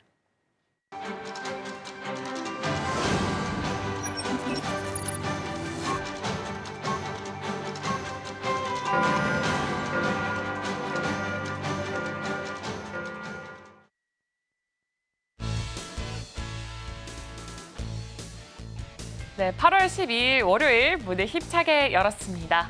네, 지난주 우리 증시는 미국의 고용 지표에 웃기도 하고 울기도 했습니다. 금요일은 호재성으로 올랐지만 월요일 같은 경우에는 악재로 코스피, 코스닥, 양지수 모두 다 하락하면서 마무리를 했습니다. 일단 전 거래 우리 증시 한번 짚고 넘어가 보도록 하겠습니다. 목요일에 미국의 실업 지표가 개선됐다라는 소식에 코스피 지수, 코스닥 지수 모두 동반 상승 마감을 했습니다. 또한 그 전 거래일에 엔비디아가 급등을 했다라는 소식과 더불어서 TSMC 단가 인상 소식에 또 힘입어서 삼성전자 그리고 SK하이닉스 모두 다 큰 폭으로 또 상승하는 모습을 보여줬습니다. 네, 이에 더불어서 지난 금요일 미증시도 이 반도체 섹터 내 기업들 전반적으로 상승하면서 3대 지수 모두 다 상승하면서 마무리를 했습니다. 과연 이 훈풍 오늘도 우리 증시에 또 영향 끼칠 수 있을지 지금 바로 개장 분위기 지수 상황부터 살펴보도록 하겠습니다. 네, 오늘 양지수 이렇게 빨갛게 기분 좋게 시작하고 있습니다. 코스피 같은 경우에는 0.61% 상승하면서 2,600선을 회복하면서 출발하고 있고요. 코스닥 같은 경우에도 0.74%, 1% 가까운 상승세 보여주면서 770선 바로 위에서 출발 시작하고 있습니다. 그럼 여기서 AI 빅데이터로 분석한 인기 검색어 10개 확인해 보도록 하겠습니다. 네, 오늘 이렇게 블루엠텍부터 미코바이오메드까지 이렇게 10종목이 준비가 되어 있습니다. 오늘도 제약바이오는 이렇게 상승 랠리를 이어가고 있는 모습을 보여주고 있습니다. 그렇다면 이슈 하나하나 짚어보도록 하겠습니다. 네, 일단 노보노디스크가 비만 치료제 위고비 프리필드펜을 국내 공식 출시를 공식화를 선언을 했습니다. 그러면서 제일 먼저 떠오른 종목이 바로 이 블루엠텍입니다. 노보노디스크의 이 싹센다를 유통하고 있기 때문에 수혜 기업으로 제일 먼저 꼽히는 게 바로 이 블루엠텍이기도 하고요. 블루엠텍의 위고비의 국내 유통까지 현재 노보노디스크가 맡겨놓은 상태입니다. 블루엠텍은 비대면 의약품 배송 플랫폼인 이 블루팜 코리아를 운영을 하고 있고요. 증권가에서는 이 블루엠텍이 글로벌 기업의 이 제품 유통 확대 등으로 인해서 올해 매출 같은 경우에는 전년 대비해서 40.7% 증가한 1,603억 원을 기록할 것으로 전망을 하고 있습니다. 그 다음으로는 한번 제약바이오 개별 이슈 한번 살펴보도록 하겠습니다. 다음으로 살펴볼 건 IMBDX입니다. IMBDX가 이 체혈로 췌장암 등 주요 8개 암을 조기 진단할 수 있는 캔서파인드 제품을 보유를 했는데 이 유사 제품을 보유하고 있는 이 타 기업 대비해서 시가총액이 굉장히 저렴하다라는 평가가 현재 시장에 나오고 있습니다. 증권가에서는 금리 인하 기대감에 따른 이 제약바이오 업종에 따라서 이 투자 심리 개선이 예상되는 상황에서 올 하반기부터 이 성장 모멘텀이 발생할 것이다라는 분석도 현재 나오고 있습니다. 다음으로는 코로나19 한번 이슈 살펴보도록 하겠습니다. 코로나19 입원 환자가 지난주 861명을 기록하면서 6개월 만에 또 최대치를 다시 한 번 더 경신했다라는 조금 안 좋은 소식이 있었습니다. 그로 인해서 일단 코로나19 관련주들 계속해서 지금 상단에 위치해 있고요. 지난주에도 계속해서 코로나19는 테마단 상위에 위치를 했습니다. 먼저 셀리드 한번 살펴보도록 하겠습니다. 셀리드 같은 경우에는 코로나19 백신에 적용되고 있는 이 독자적인 아데노바이러스 벡터 플랫폼 기술에 대해서 중국과 일본의 특허 등록이 결정이 된 상황입니다. 특히나 중국에서의 특허 등록은 시장성이 매우 크기 때문에 굉장히 많은 기대감을 내포하고 있습니다. 그리고 그 외에도 진단키트 관련주 엑세스바이오 그리고 휴마시스, 미코바이오메드까지 모두 다 지금 인기 종목 상단에 위치해 있는 걸 확인해 볼 수가 있습니다. 다음으로는 반도체 투탑 이슈 한번 살펴보도록 하겠습니다. SK하이닉스 같은 경우에는 증권사에서 SK하이닉스의 주가가 절대적으로 저평가 국면에 진입을 했고 또 향후 2년간 영업이익이 역대 최대 실적을 경신할 것이다라는 긍정적인 평가를 내놨습니다. 더불어서 인공지능 거품론 같은 경우에는 이 우려로 SK하이닉스의 주가가 조금 하락을 한 모습을 보이고 있지만 향후에 미국 빅테크의 AI 투자는 오히려 더 크게 늘어날 전망이기 때문에 조금 더 주목해 보시면 좋을 것 같습니다. 다음으로는 삼성전자 한번 살펴보도록 하겠습니다. 임원들이 자사주 매입에 적극적으로 나서고 있다라는 소식이 들렸습니다. 통상적으로 이 임원들의 자사주 매입 같은 경우에는 시장에서는 호재로 작용이 되고 있기 때문에 주가 추이 살펴보시면 좋을 것 같습니다. 다음으로는 오늘도 이렇게 대왕고래 프로젝트와 관련된 종목 하나가 올라왔습니다. 한국가스공사고요. 글로벌 메이저 석유 가스 기업들이 동해 이 심해 가스전 개발 프로젝트인 이 대왕고래에 투자를 검토하고 있다라는 소식이 현재 들려온 상태입니다. 이에 더불어서 한국가스공사 같은 경우에는 조금 더 많은 이슈가 있는데요. 증권사 리포트가 굉장히 많이 발간이 되는데 굉장히 긍정적인 시각으로 바라보고 있습니다. 일단 목표 주가를 상향 조정했고요. 하반기에도 이 기저 효과에 따른 실적 개선세가 기대가 된다라고 이렇게 한마디로 정리를 해주고 있습니다. 다음으로 마지막으로 한번 미국 대선 관련된 종목 살펴보겠습니다. 바로 우리바이오입니다. 굉장히 자주 올라오고 있는 종목이죠. 카멀라 해리스 미국 부통령이 이 11월 대선의 3대 경합주 여론조사 가상 대결에서 이 도널드 트럼프 전 대통령을 모두 4%포인트씩 앞서고 있는 결과가 나오면서 오늘도 이렇게 해리스 관련주 우리바이오 상단에 위치해 있습니다. 지금까지 AI 빅데이터로 분석한 인기 검색어 10개 확인해봤습니다. 네, 개장한 지 약 6분 정도 흐르고 있습니다. 방금 들어온 소식 하나 속보로 전달드립니다. 먼저 8월 1월부터 10일 사이 수출이 16에서 16.7% 상승하고 또 무역 수지가 29억 달러 적자를 기록했다라는 소식 빠르게 전달드립니다. 더 들어오는 대로 자세하게 전달드리도록 하겠습니다. 자, 이어서 개장 상황 살펴보시죠. 먼저 코스피입니다. 코스피 0.64% 강보합권에서 움직임을 보여주고 있습니다. 2,604.52포인트, 네, 2,603선 지나가고 있고요. 코스닥은 0.98%, 약 1% 가까운 상승률을 기록하고 있습니다. 771.93포인트에서 출발을 하고 있네요. 자, 수급 살펴보시면 코스피 같은 경우에는 외국인만 나 홀로 사고 있습니다. 개인과 기관은 팔고요. 코스닥은 개인만이 홀로 사들이고 외국인과 기관은 파는 시장 연출하고 있습니다. 이어서 시가총액 상위 종목 살펴보겠습니다. 대장주 삼성전자 0.54% 강보합 수준에서 75,100원 선에서 움직임 보이고 있습니다. SK하이닉스는 1.4% 상승하고 있고요. LG에너지솔루션 0.93%, 그리고 삼성바이오로직스도 1.15% 전반적으로 빨간불 켜고 있는 우리 시장입니다. 삼성전자 같은 경우에는 계속해서 HBM과 관련해서 노이즈가 있습니다. 우리는 통과했다라고 공식적으로 이야기를 하지 않았음에도 불구하고 오히려 외신에서 먼저 퀄 통과했다라는 소식들이 계속해서 앞다투어서 나오기 때문에 상승했다 하락했다 이 주가 변동성이 굉장히 컸었던 지난주였었는데요. 오늘 삼성전자는 그래도 무난한 흐름 보여주면서 개장하고 있고요. SK하이닉스 같은 경우는 지난주에 미국에서 굉장히 크게 천문학적인 돈을 받는다, 보조금 받는다라는 소식이 전해 왔는데도 그렇게 큰 폭의 상승률을 보여주지 않았습니다. 그 이유가 엔비디아 쪽에서 관련해서 삼성전자와 SK하이닉스 나누겠다라는 의견을 보여주면서 독점이 끊겨진 거죠. 이 부분과 관련해서도 함께 체크해 보실 포인트로 말씀드리겠습니다. LG에너지솔루션, 배터리 3사, 셀 3사 최근 들어서 하락세 연출하고 있었습니다. 아무래도 전기차 캐즘 관련된 이슈와 최근 인천 청라에서 전기차 그리고 배터리 관련된 이슈 있었죠. 화재 사고가 있었기 때문에 이 부분과 관련해서 배터리 모든 3사 역시도 하방 압력을 받을 수밖에 없었는데요. 오늘은 0.93% 상승하면서 출발하고 있습니다. 자, 코스닥으로 넘어가 보시죠. 에코프로비엠과 에코프로 형제주 오늘 0.11%, 0.39% 강보합 수준에서 움직임 보여지고 있습니다. 에코프로비엠 형제주 같은 경우에는 이동치 전 회장의 특별 사면 소식에 상승 흐름을 지난주 금요일부터 보여줬었습니다. 이 부분도 체크하시고요. 알테오젠 2.65%, 에코프로 그리고 HLB 1%, 삼천당 제약도 상승 흐름 보여주고 있습니다. 오늘 특징적인 종목 셀트리온 한번 짚어보겠습니다. 면역 항암제 키트로다가 바이오시밀러 미국 3상 승인됐다는 소식을 전해왔습니다. 얼마나 더 큰 상승폭을 보여줄지 함께 지켜보셔도 좋을 것 같습니다. 자, 그럼 이어서 실시간으로 많이 검색되고 있는 종목들도 인기 검색어 살펴보고 넘어가도록 하겠습니다. 삼성전자와 SK하이닉스 계속해서 이름 올려지고 있고요. 셀트리온은 3% 상승폭 키워나가고 있습니다. 다만 뱅크웨어 글로벌 4% 떨어지고 있고요. 퀀타 매트릭스 5% 넘는 하락세를 연출하고 있습니다. 셀리드는 9% 넘게 상승세를 연출하고 있네요. 자, 전반적으로 시장 흐름 살펴봤고요. 테마성에서도 전반적으로 말씀해 주셨다시피 코로나 그리고 바이오단에서 상승세를 나타내고 있습니다. 자, 그렇다면 이사님, 인기 종목까지 살펴봤는데요. 시장 상황, 오늘 개장은 어떻게 좀 보고 계실까요?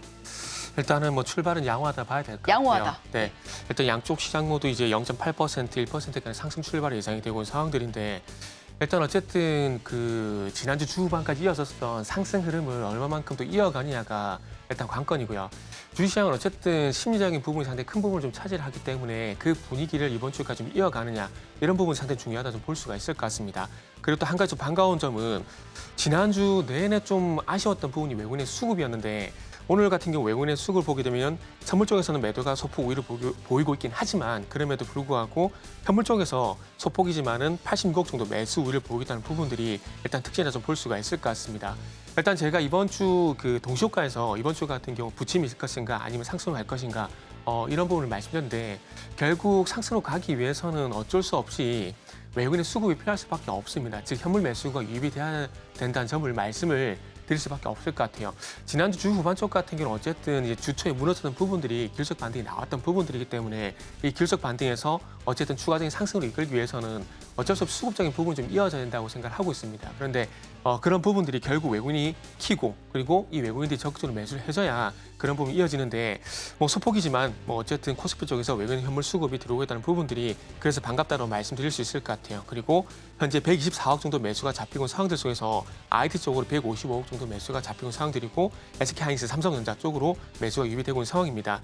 일단 IT 쪽으로 매수가 유입이 될 수밖에 없는 부분들이 7월 17일 날 이제 증시가 무너지기 시작하게 되면서 IT 중심에서 시장이 좀 무너졌거든요. 그렇게 된다라면은 이걸 또 반대로 뒤집어 보게 된다라면은 이제 시장이 올라가기 위해서는 결국 IT가 올라가야 된다는 거죠. 그런데 이 IT 쪽으로 외국인의 매수가 들어오고 있다는 부분들은 그런 관점에서 상당히 좀 긍정적이다라고 좀 볼 수가 있을 것 같습니다. 그래서 지금 현재 2,600포인트까지 회복을 시킨 상황들인데 어쨌든 당연한 얘기지만은 현물 쪽에서 얼마만큼 외국인들이 매수 확대냐에 따라서 240일선을 회복시키게 되면서 상승폭을 좀 더 확대시키느냐 이런 부분이 관건이다 말씀드릴 수 있을 것 같고요.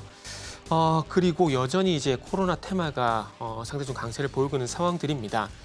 일단은 이제 지난주보다 조금 힘이 약해지긴 했지만 그럼에도 불구하고 신풍제약 같은 종목 14%가량 상승 흐름이 나오고 있는 상황들이고요. 그리고 콜드체인 관련돼 가지고도 이제 테마가 형성이 되고 있는 상황들입니다. 그리고 진단과의 코로나 또 추가적으로 보게 된다라면은 뭐 미코 바이오메드란지 그리고 SLS 바이오, CTC 바이오, 일동제약 강스텐 바이오스텍 같은 종목들이 강세를 보여주는 상황들인데 어쨌든 이 코로나 중심으로 해가지고 일단은 바이오가 현재 상승을 보이고 있는 상황들이고요. 그리고 비만 치료제 관련돼서도 상당히 초강세입니다. 현재 대봉LS가 12.5% 그리고 라파스가 현재 11%가량 강세를 보여주고 있는 상황들인데 바이오 같은 경우는 소위 저 개인적으로 맛집이라는 표현을 좀 하고 있습니다.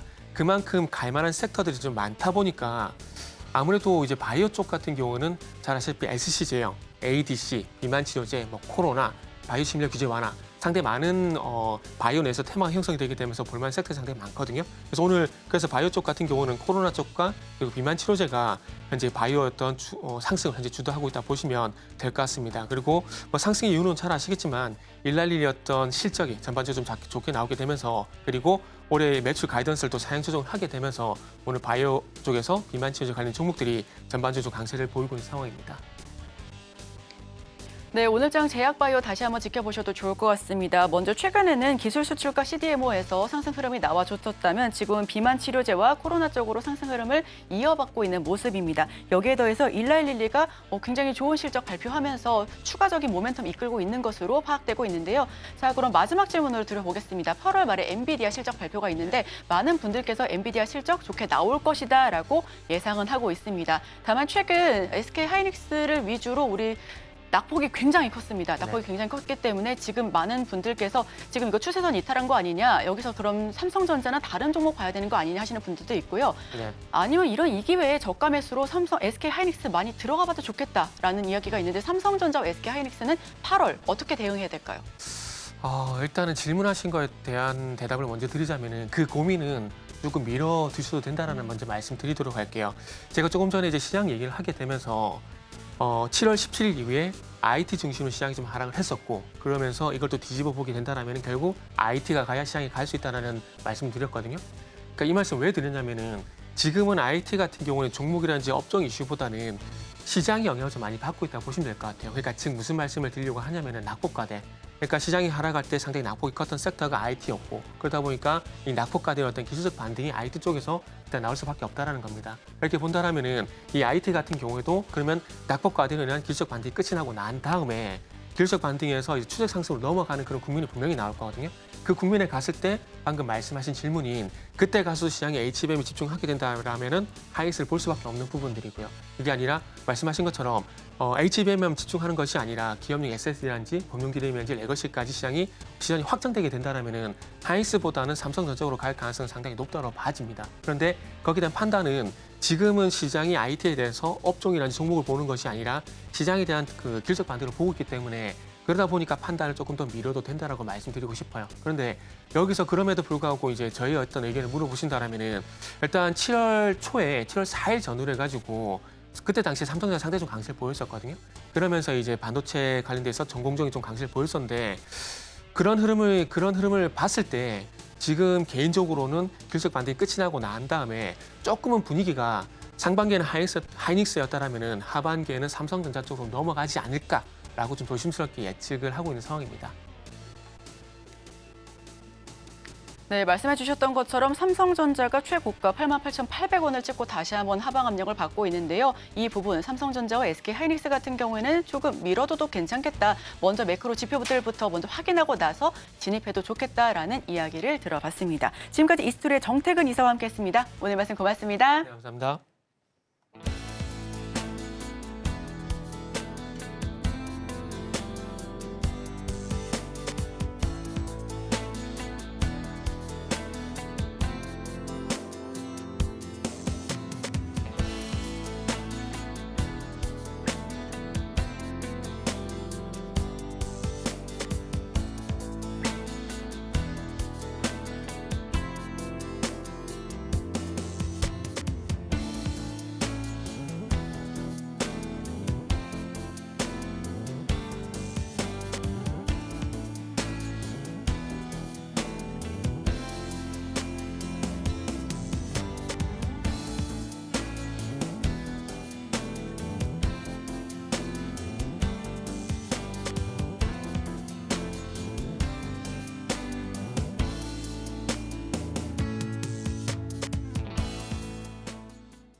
네, 실시간 개장 상승률 상위 종목을 통해 오늘장 대응 전략 짜보도록 하겠습니다. 기업공시연구소 변영인 대표 함께합니다. 어서 오세요. 네, 반갑습니다. 예, 직전에 반도체와 바이오를 이야기를 나눠봤기 때문에 네. 다른 쪽으로 한번 여쭤보도록 하겠습니다.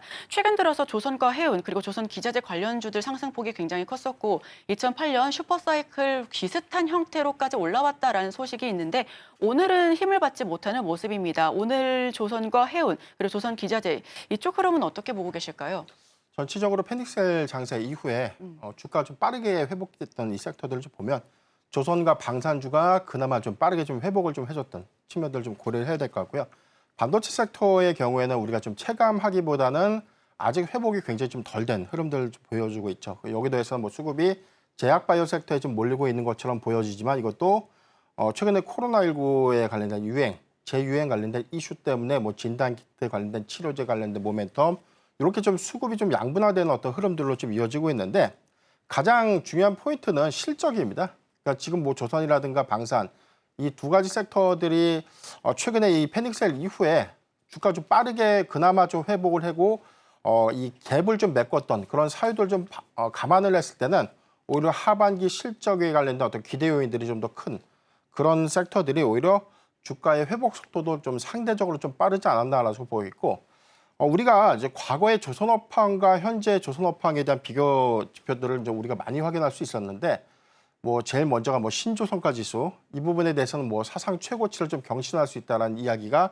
계속해서 좀 나오고 있고 중고선가 지수도 계속해서 좀 상승하고 있는 흐름들 이런 것들을 보면 과거와 현재 좀 달라진 측면들을 좀 고려를 해야 될 것 같다라고 좀 말씀드리겠고요. 과거와 좀 다른 점이 좀 있다면 우리가 8년도 요 당시까지만 하더라도 우리가 조선업황의 경우에는 저가 수주가 굉장히 좀 빈번했던 시기였습니다. 그러니까 많은 이 물동량들, 많은 수주량들을 획득을 했지만 상당히 어떤 저가 수주라든가 뭐 출혈 경쟁들이 좀 더 심화되는 그런 단계였기 때문에 수익 지표가 굉장히 좀 안 좋았던 흐름들을 좀 보여줬었는데 최근에 이 수주들을 우리가 비교를 해보면 고가, 그러니까 고부가 선박 위주의 선별 수주로 좀 이어졌다. 이 부분이 과거 조선사들이 상대적으로 뭐 이 저가 수주보다 이제 비싼 가격의 배를 수주하고 여기에 관련된 이익 기여도가 굉장히 좀 높아졌다라는 좀 차이가 있기 때문에 조선업황이라는 것은 뭐 향후 1, 2년 안에 이 수익 기여가 좀 끝나는 것이 아니라 앞으로 한 3년 내지는 4년까지 탄탄한 실적을 좀 보장해 주지 않을까라고 좀 보고 있고 우리가 좀 과거보다 조선업황에 대한 눈높이를 좀 더 키워도 되는 이유들은 고부가 선박 수주에 따라서 이익 기여도 여기 관련돼서는 우리가 OPM이라고 불리는 영업이익률이 굉장히 좀 높아지고 있는 흐름을 주목해 볼 필요가 있지 않나라고 좀 말씀드렸습니다. 네, 조선업 같은 경우는 과거, 현재가 분위기가 좀 다르지 않나라는 의견과 함께 고부가 선박 위주로 선별 수주가 이어지고 있어 향후 3에서 4년까지 탄탄한 실적을 보장해 줄 수 있을 것이다라는 의견까지도 들어봤습니다. 비중 확대 전략도 가능해 보이는데요. 추가적으로 여쭤볼 부분은 역시 이번엔 테마단에서 한번 여쭤보겠습니다. 대왕고래, 잊을만 하면 다시 한번 생겨나고 잊을만 하면 다시 한번 올라오는 것 같은데 이 기대감 때문인 걸까요? 아니면 지금 시장에 먹거리가 없어서인 걸까요? 대왕고래 쪽 한번 리뷰 부탁드릴게요.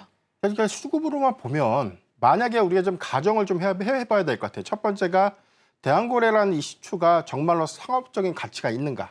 그래서 여기서 뭐 매장량이 상당히 좀 경제적인 어떤 실익 가치가 보장돼 있는 가스라든가 석유의 매장량을 확보했는가라는 어떤 확보했는가 이 부분이 굉장히 좀 중요한 포인트가 아닌가라고 보고 있는데 사실 이게 지금 현재는 좀 기대감이라는 거죠. 그래서 뭐 석유 시추에 대한 매장량이 추정 가치, 그다음에 가스에 대한 매장량도 추정 가치로만 좀 나와 있고 이 부분을 확인하기 위한 절차가 바로 시추라는 건데 이 시추도 막대한 자금을 투여해서 사실 시도를 좀 해보는 것이거든요. 그런데 이게 정말로 이 매장량의 가치가 없고 근거 없는 어떤 내용들에 막대한 비용을 투자해서 시추를 할 수는 없는 것이기 때문에 상당수 어떤 기술적인 어떤 이론 지표들을 통해서는 검증은 됐는데 정말로 시추했을 때 만약에 이 생산량이라든가 이런 것들이 상업화 용도에 좀 부합할 수 있는가 이 부분 지금 관건이기 때문에 그 이전까지만 하더라도 좀 기대감으로 좀 보는 것이 맞다라고 좀 보이고요. 아마 좀 빠르면 연말에 시추가 먼저 좀 진행이 될 거고 이 결론적인 데이터가 최소한 6개월 정도에는 초도 물량에 관련된 초기 매장량 정도에 대한 이 매장량들을 좀 우리가 감안할 수 있는 그런 어떤 데이터 지표를 좀 확인할 수 있다라고 좀 볼 수 있기 때문에 그 전까지는 단기적 접근은 좀 유효하지 않을까라고 좀 보고 있고요. 만약에 상업성이 정말 보장돼 있고 상업성이 그래도 향후 한 20년간 보장되는 어떤 물량이라고 하면은 저는 상당히 좀 의미는 있다라고 좀 보고 있는데 아직은 좀 리스크하죠. 이게 될 것이다, 안 될 것이다라는 어떤 판단들보다는 기대감에 의한 단순 어떤 트레이딩 효과가 아닌가라고 좀 말씀드리겠습니다. 네, 작년에 초전도체 테마가 생각보다 오래 갔기 때문에 투자자분들께서 더 관심 있게 쳐다보시는 게 아닐까 싶습니다. 자, 그럼 바로 이어서 실시간 개장 특징주부터 살펴보겠습니다. 먼저 코스피 살펴보시죠. 네, 실시간 개장 특징주 5, 먼저 첫 번째 종목부터 지켜보겠습니다. 신풍제약, 두 번째 종목은 APR, SK바이오사이언스, 네 번째 종목 코오롱인더, 마지막 종목은 한국가스공사입니다. 네. 이어서 좀 말씀을 드릴 텐데요. 좀 한국가스공사를 좀 보고 있습니다. 지금 7%대 상승을 했고 44,250원의 가격 형성을 좀 하고 있는데 사실 오늘 리포트 효과가 좀 굉장히 좀 유의미하지 않았나라고 좀 보고 있습니다. 일단 매출액이 2분기 실적에서 8%가 감소됐는데 영업이익이 127%가 증가되면서 오히려 시장의 기대치를 크게 좀 상회하는 어닝 서프라이즈를 좀 기록했다.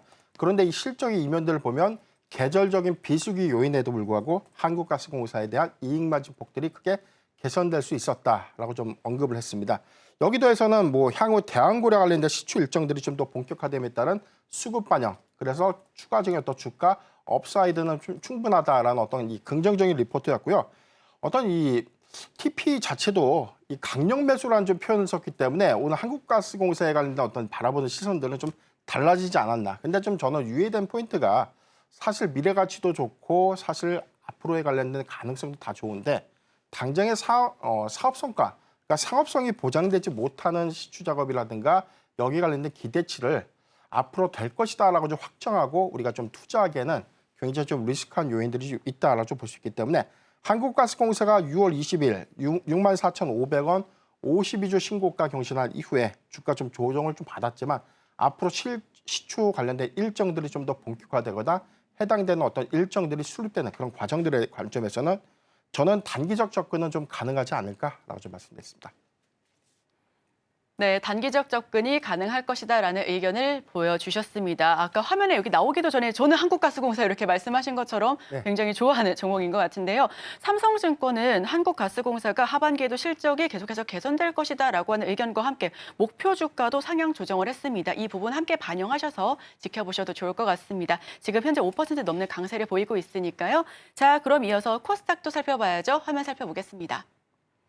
네, 코스닥 개장 특징주 탑5 짚어보겠습니다. 첫 번째 종목 데브시스터즈, 두 번째 D&D 파마텍, 세 번째 종목은 비즈니스온, 네 번째는 LS 마린솔루션, 마지막 종목 유바이오로직스인데요. 자, 여기서는 어떤 종목 봐야 될까요? 예, 저는 데브시스터즈를 좀 말씀드리고 싶고요.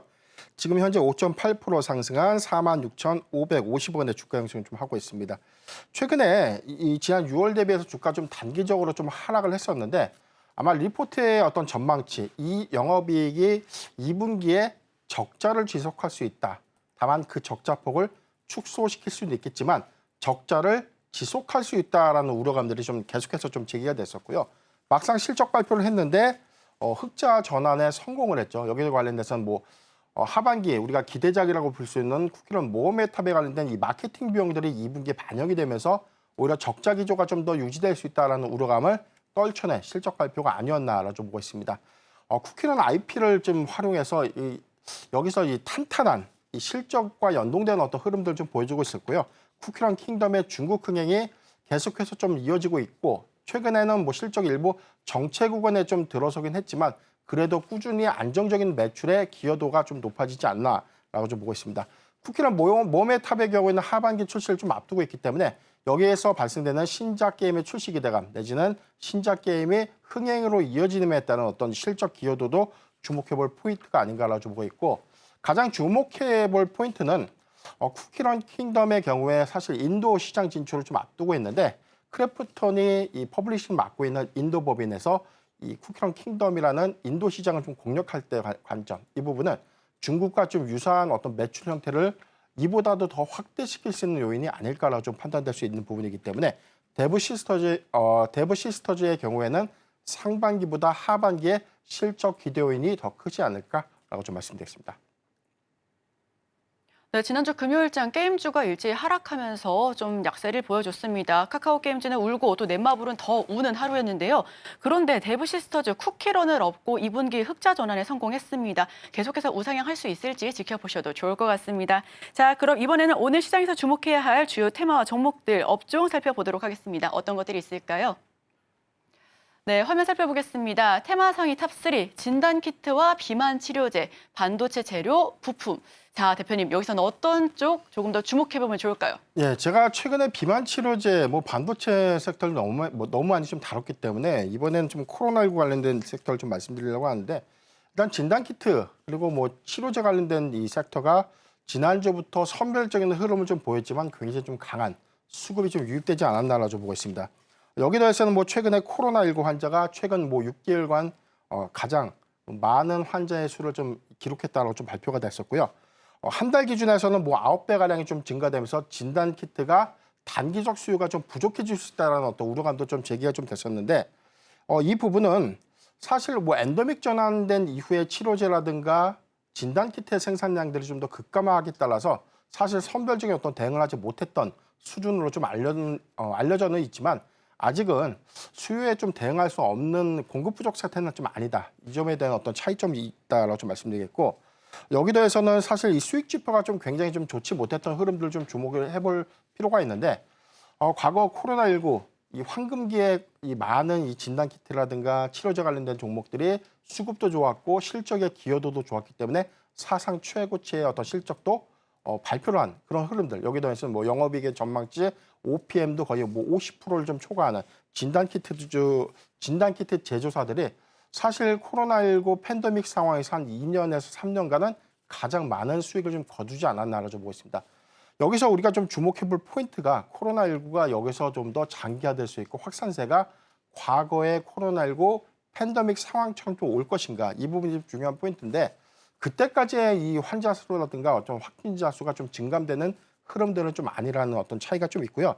다만 최근에 이 글로벌 팬닉셀 장세 이후에 이 정상 수급이라고 불리고 있는 유동 수급이 사실 이 반도체라든가 자동차 우리가 흔히 이야기하는 기타 전선 전력기기 같은 주도주에 사실 덜 집중되고 있고 최근에 제약 바이오 섹터 안에서도 선별적으로 좀 움직여지는 개별주 내지는 테마성 수급으로 좀 이연되는 흐름들이기 때문에 저는 단기적인 관점에서는 접근은 가능하겠지만 펀더멘탈 관점에서는 굉장히 좀 리스크하다라고 좀 말씀드리겠고요.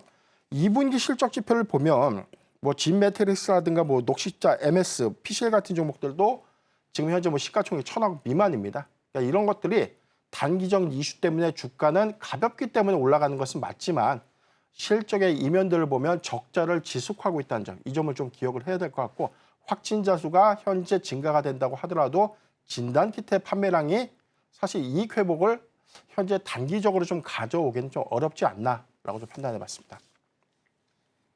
네, 단기적인 접근은 가능하다라는 말씀해 주셨습니다. 코로나19 재유행 조짐에 백신과 진단키트 관련주 일제히 수혜를 보고 있습니다.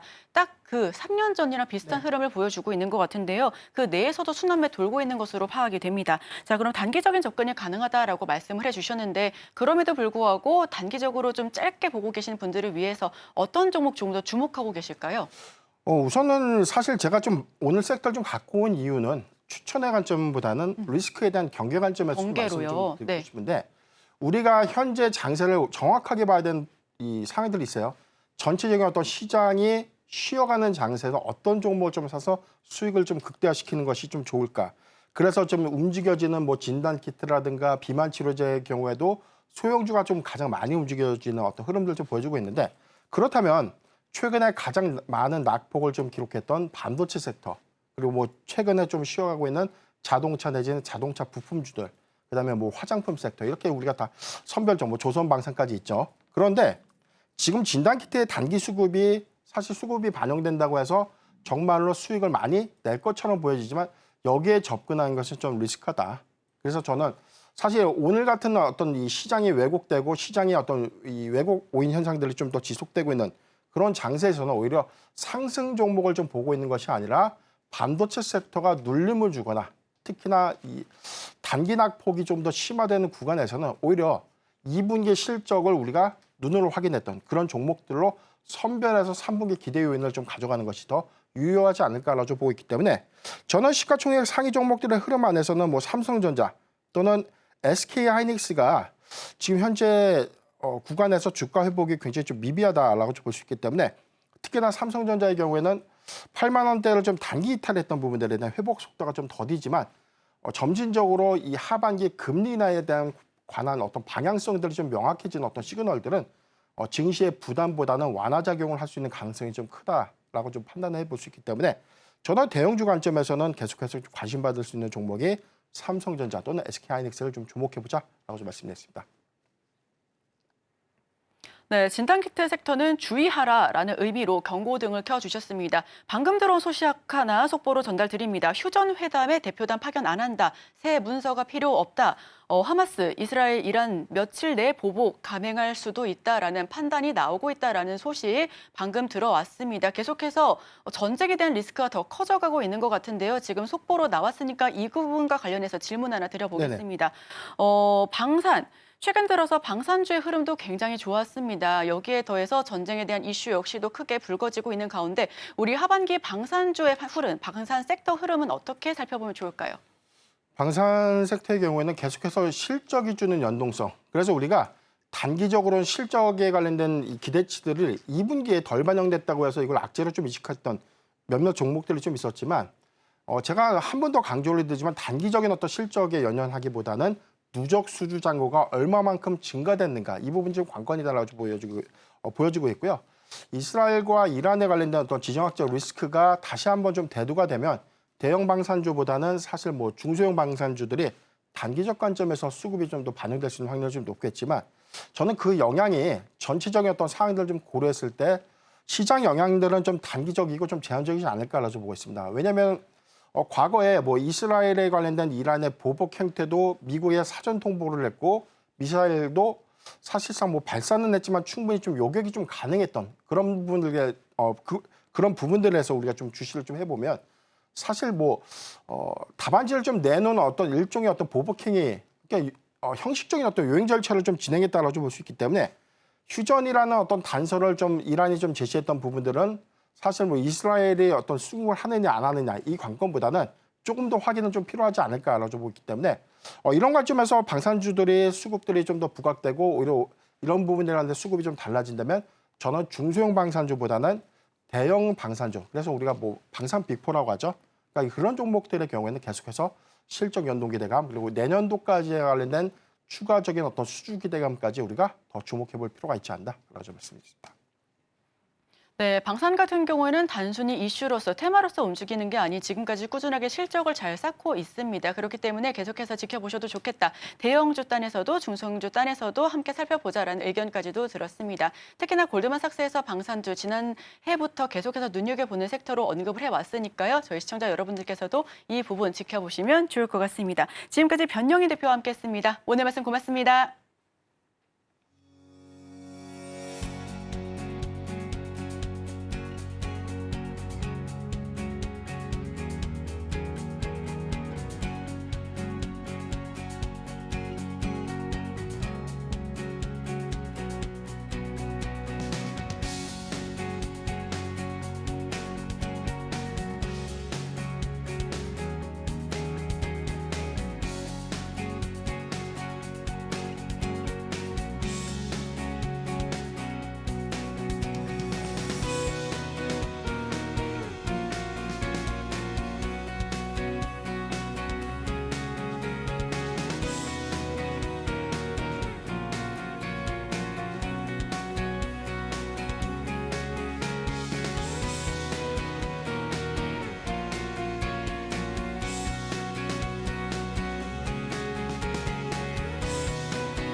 네, 월요일장 증시 7, 8, 9 어떤 종목 이야기 나눠봤는지 종목들 리뷰 한번 해보도록 하겠습니다. 먼저 증시 7부터 살펴보시죠.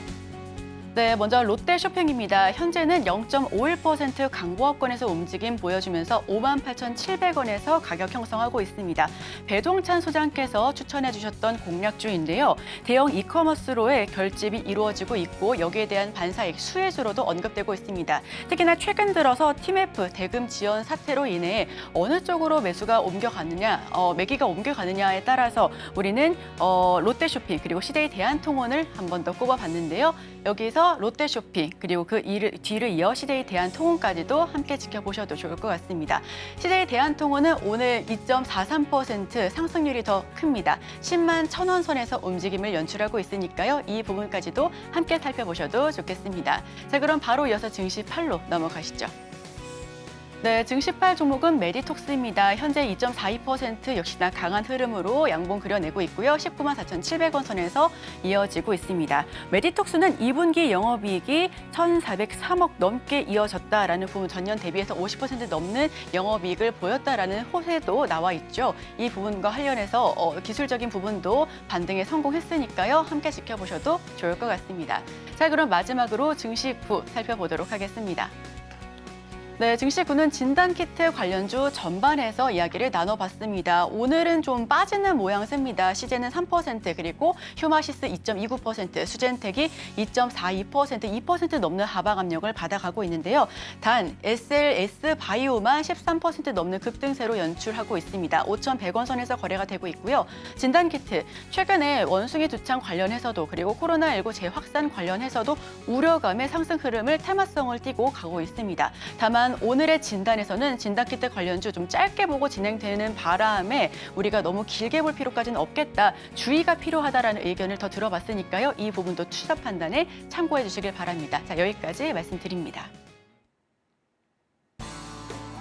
오늘의 핵심 요약입니다. 정선호의 이주식에서는 원숭이 두창 재유행 조짐으로 주목되고 있는 종목인 미코바이오메드 그리고 코로나19 관련주 오상자이엘 이렇게 두 종목 분석해봤습니다. 네, 코스피는 현재 외국인과 기관의 매수세 속에서 2,600선에 안착을 시도하고 있습니다. 지금 이 섹터에서는 진단키트 알아봤습니다. 코로나19 환자가 최근 6개월 대비 최고치 경신했다는 소식이 나왔습니다. 단기적 관점 접근이 유효하다라는 의견을 제시해 주셨습니다. 투자하실 때 참고해 보시길 바랍니다. 네, 오늘 저희가 준비한 소식은 여기까지입니다. 저희는 내일 이 시간에 또 찾아뵙도록 하겠습니다. 함께해 주신 여러분, 오늘도 고맙습니다.